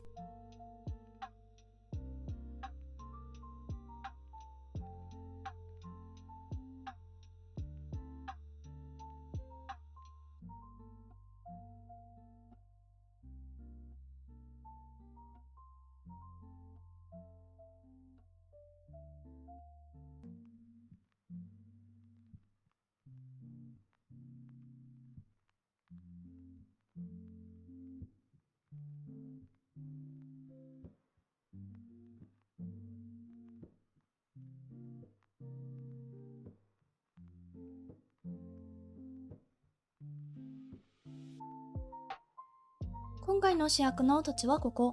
いつも通り雑草が植えてあります。案内所裏の湖作りの時に作った段差がちらりどころではありませんが、マップの確認をします。今回作る範囲はここ。いつも通り一区画分ぐらいですね。気がついたら湿地帯のような地図になってまいりました。最近おなじみのどこに何を置こう確認作業ということでカメラの起動。取る位置を決めないと頭の中がひっちゃかめっちゃかになるので確実にやる作業の一つですね。右上が大好きなので右上に向かってというよりいつも通り雑草の位置が好きみたいです。だいたいこの辺りにアイスクリームショップを建てます。屋根から見える空の量が少なめですがよしとします。タヌキに一旦回収される前に自主回収し住民の家を移設します。アイス屋の店主はボブ。選ばれた理由は音楽や芸術系の仕事をしていたのになぜかアイス屋で働いていそうですからね。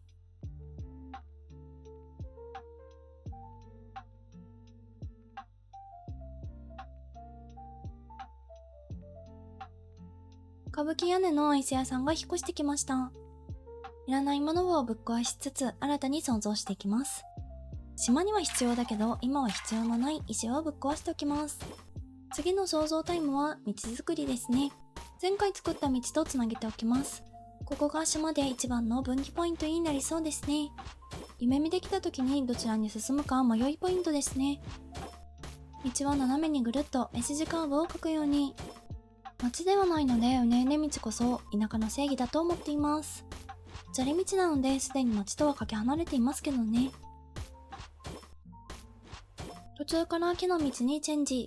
後で調整していくので大まかにざっくりと敷きます。後でこの道は草に溺れてもらうので本当に適当です。道の先に橋を架けたいので緑の大地を水に沈めておきます。橋が架けられるだけでいいので川幅4マス、奥行き3マスもあれば十分ですね。中央に高さの出るこんもりした端を選び、遠くから見ても存在感を出していきます。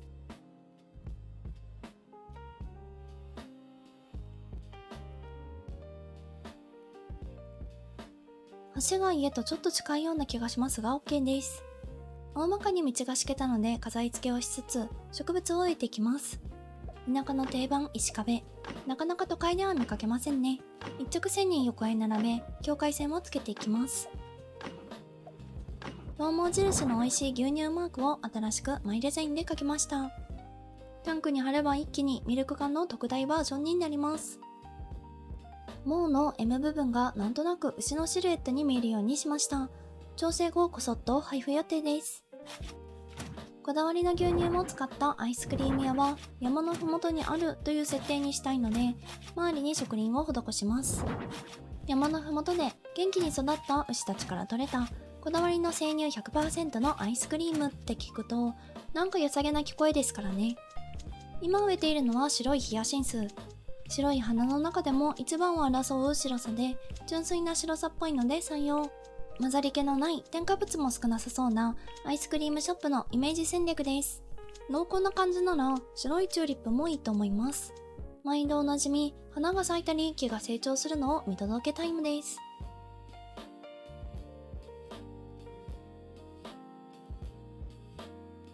思っていたのと違う成長の仕方をした木をしっかり整備していきます。植えてからじゃないとわからない木のもさもさ感。もう少し内側に寄せて撮影ポイントから撮った時に映るようにします。スカスカ部分にはもっと木を足し、ついでに低木も植えていきます。大義のために皮を埋めます。移動させただけですが少しギュッとしてきました。植えた木が成長するともっといい感じになってきました。花の手前がいらない土地なので水にしてしまいます。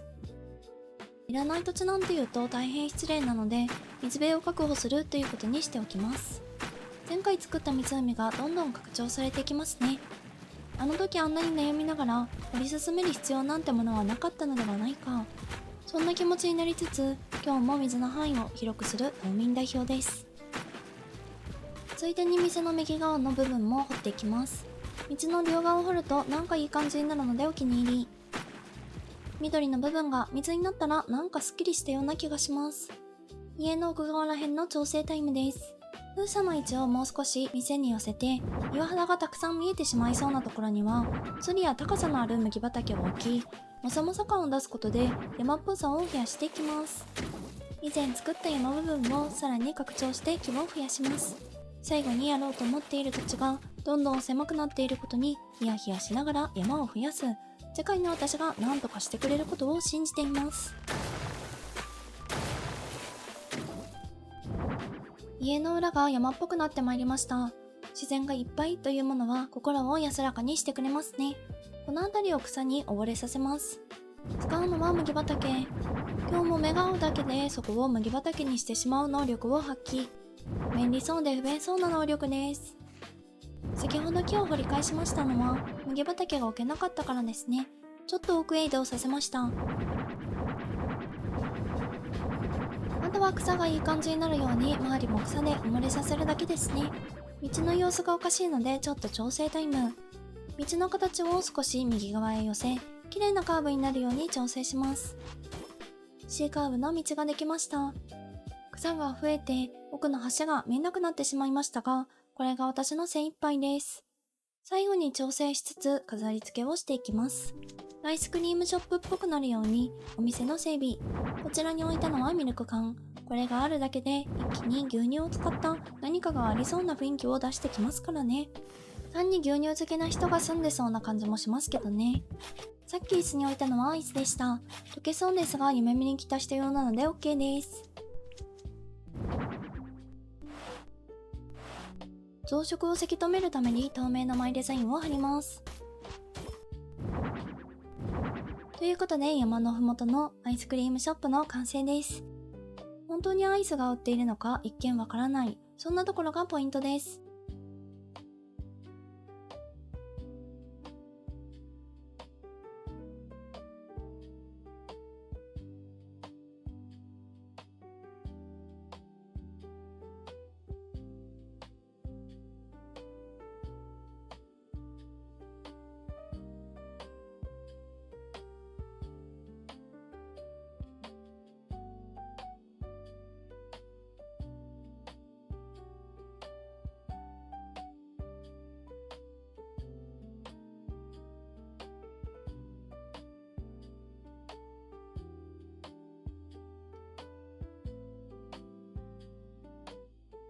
早速最後のクリエイトをしてきます。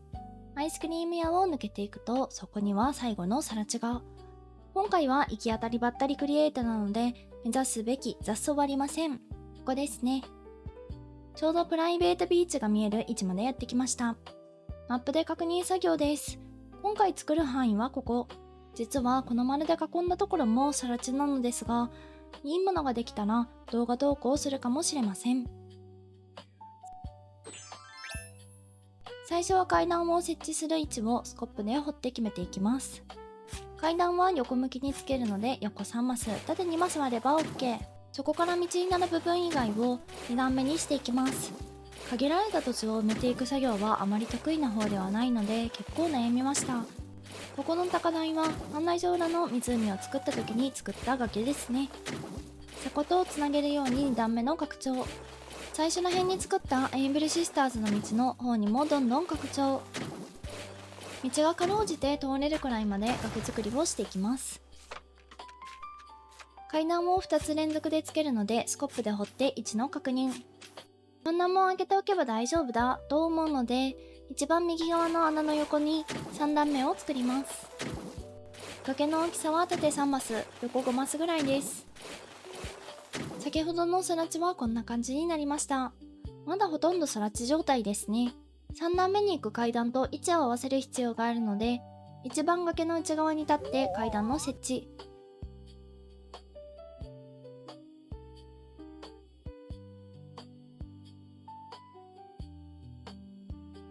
次もまた階段を設置していきます。思っていた以上に間が空いてしまいそうだったので、ひも数分左横に追加。左に追加した階段と位置が同じになるように気をつけながら設置。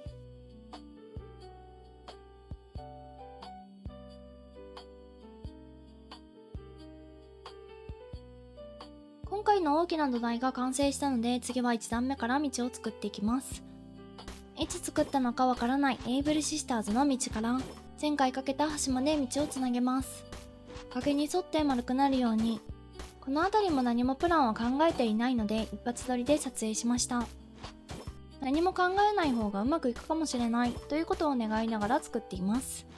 崖が尖っている部分の道がちょっとふくよかになりすぎていたので修正。一定の幅が美しいですからね。Y の字の分かれ道ができました。次は2段目の道などの整備です。岩はなかったことにして、階段の間は石畳を敷いて一体感を出します。最後に砂浜から救済されたのはキャビアちゃんのお家です。ここ半年ほど砂浜生活をしていましたが、ようやく緑の大地に足を踏み入れることができました。ここまで放置されたのは初めてだと思うので少し心苦しいですね。なかなかいいところに引っ越してきたキャビアちゃんです。家の周りも道を敷いていきます。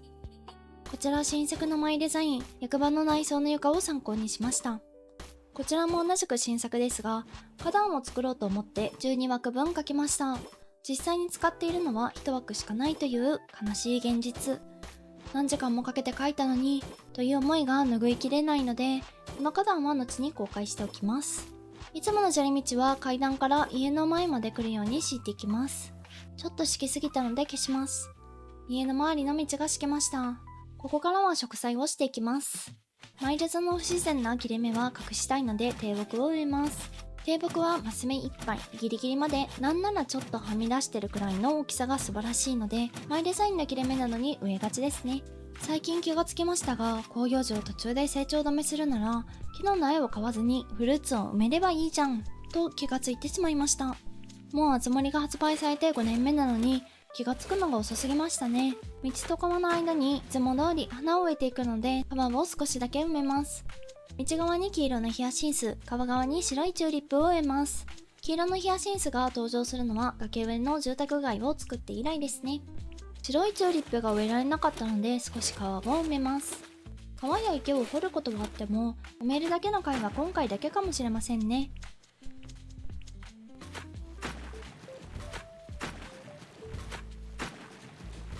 花が増殖しすぎないように白い素朴な柵を立てていきます。植栽が終わったので成長を見守ります。これももしかしたら今シーズン最後ですね。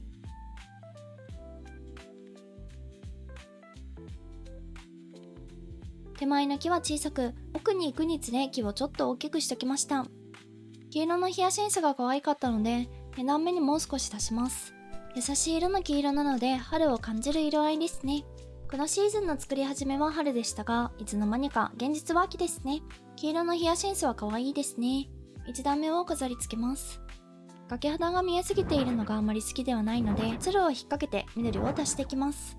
息を吐くようにつるを引っ掛けました。埋めるのに困った時は森畑くんです。分岐には世界の道しるべを。いらないところは削っておきます。ここがない方が見栄えがいいですからね。家の前の飾り付け。何も考えていなかったので、私が好きな家具だけで埋め尽くしていく。そんな感じなので、特にテーマなどはありません。糸も咲いている部分に縦糸の柵を立てます。崖肌が見えてしまう部分にも縦糸の柵は有効ですね。屋根の色がブラウン系のレッドなので、濃いめのブラウンの家具がよく合いますね。そういう色でここは統一をしていきます。置いている家具全部好き、プラス個人的に推している家具たちですね。作りが細かかったり、光を当てた時にいい感じの影を作ってくれる家具が一番好きです。3段目の飾り付けをするので、まずはシンプルなパネルを2段目に置いていきます。シンパラのデザインはデフォルトのリメイクで入っているものです。海を眺めながらお茶できたら最高じゃないという安直な考えのもと作り出されている空間です。自分たちしかいない空間でゆっくり自然を味わうって現代人には少なくなっている気がするので、こういう空間を作りがちです。3段目から見た時にこの隙間が気になるので、ここを最後に飾り付けていきます。古の私に託された場所ですね。後で何とかすればいいやと思って放置していた場所です。写真に写らない場所は基本手抜きですからね。隙間が埋まっていい感じになりました。家の裏の高台から海が見えていい感じ。全体はこんな感じになりました。これで全て完成です。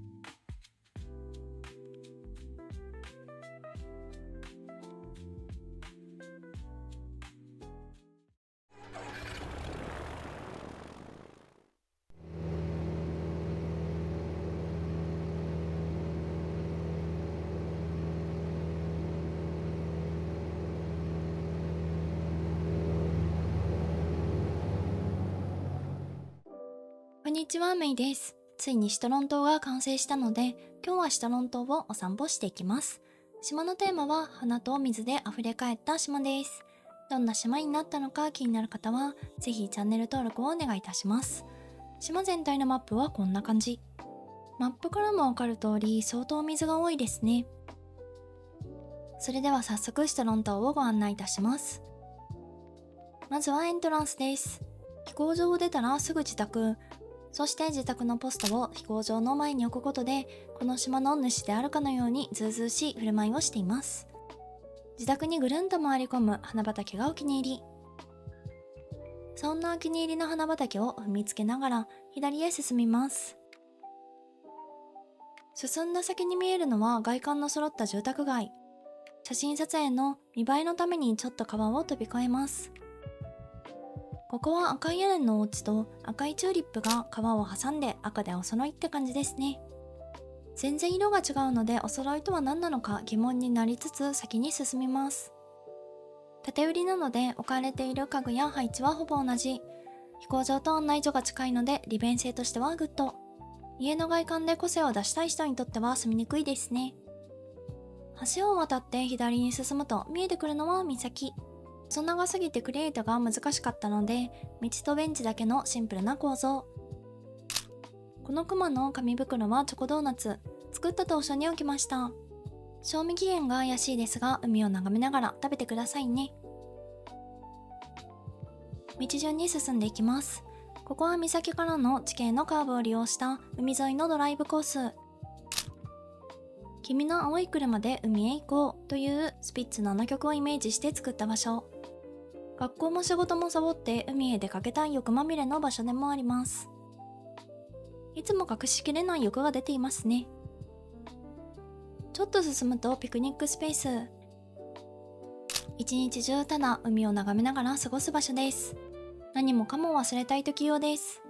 先に進むとアイーダ様のパン屋。朝早くから開店しないのがアイーダ流。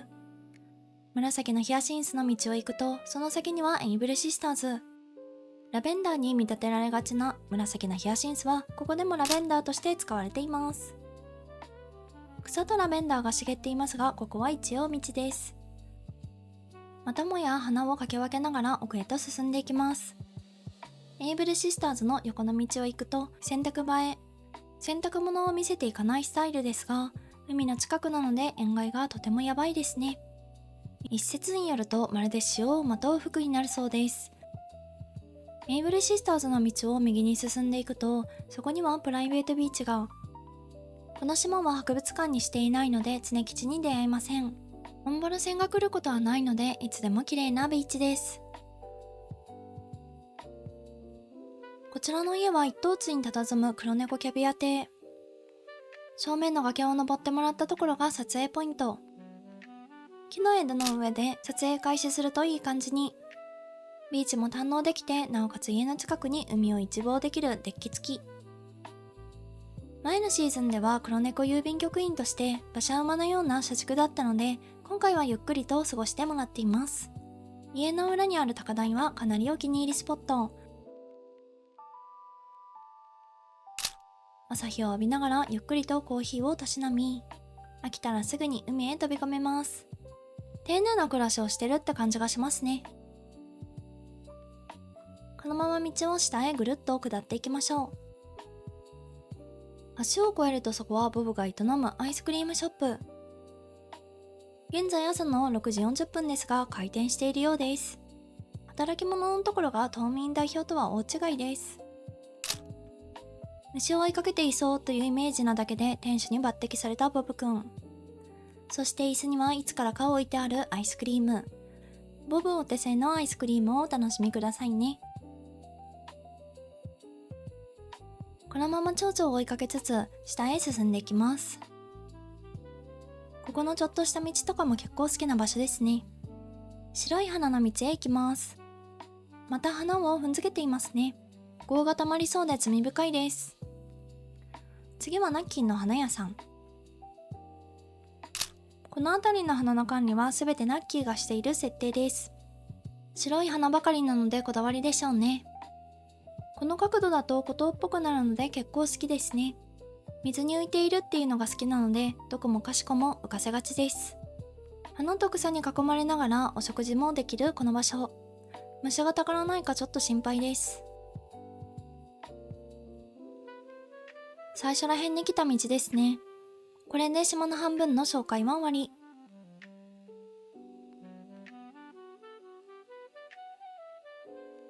自宅の裏をぐるっと回っていきましょう。見えてきたのは案内所。あえて案内所周辺は作り込まず、ただの通り道にしました。考えすぎて作らないという選択肢ですね。その代わりに案内所とは関係ないメカ好き状の道を作りました。湖を縦断する道を作りたかっただけですね。左奥にちら見えする案内所や右奥の車も結構好きなポイント。斜め上から撮ると水に浮いている感がマシマシに。私の中で1、2を争うレベルで好きな場所ですね。砂浜を通って右側へ。本来道ではないのですが近道です。キャンプサイトへ到着。奥に見えるのが風太のテントですね。いつの間にかキャンプサイトの仲間入りを果たしてしまった風太です。区画ごとに川が流れているので、人と関わりたくないキャンパーにうってつけです。川をビュンと飛び越えて風太の元へ。高飛び棒なしではキャンプできません。水に囲まれている感が風太の孤独を表している、そんなところが推しポイントです。キャンプサイト裏の道を進んでいきましょう。ここは高台のくせに水浸しな住宅街。高台に上がっても水の呪縛から逃れられないシトロン島の住民です。右はお高い感じのパン屋さん。こちらのパン屋も朝早くからやらないスタイルです。あちこちに釣り堀があるので釣り好きにはもってこいな環境。水浸しなのをいい感じに言ってるだけですね。ここの通り抜けは一人称視点がおすすめ。住宅街を抜けると一気に雰囲気が変わってきます。ちょっと後ろに下がってこの辺りから起動。ずんずん前へ進んできます。何やら何かの入り口だったものが、もうすでに朽ちていますね。ここは忘れられた水の神殿跡地。ついに水の神を称える場所を作って一気に荒廃させた島民代表です。これを作った時期が暑かったので涼しげな場所が欲しい気持ちで作りました。水に沈む階段が遺跡っぽいなぁと勝手に感じています。この角度が一番沈んでいる感がありますね。反対の角度は道が強調されて次へ進みたくなります。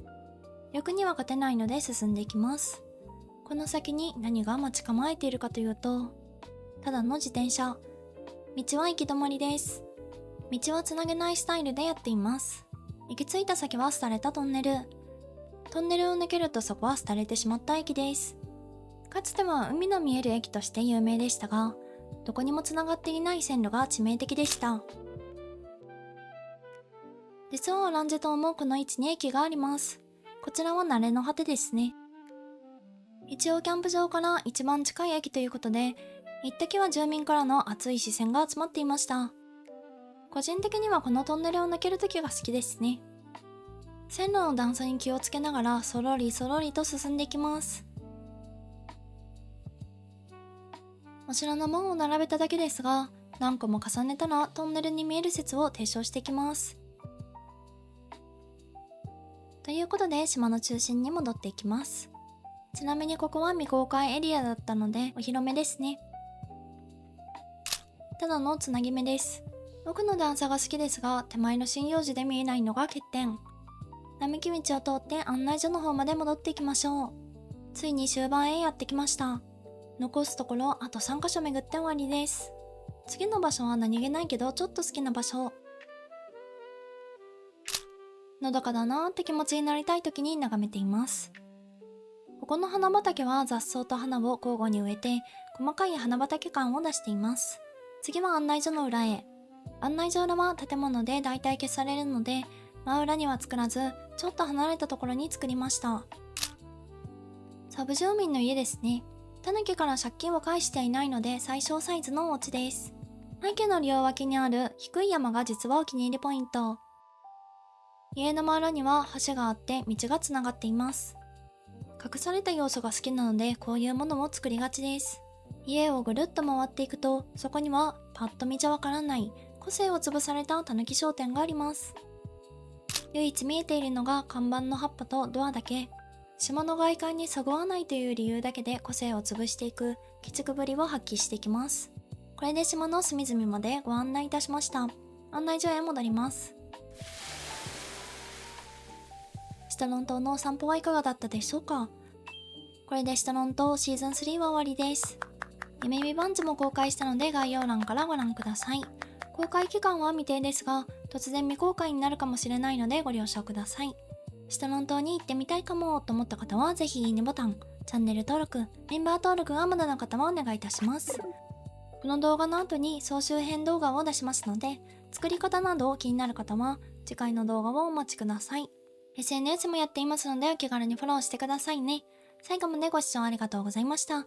また次回の動画でお会いいたしましょう。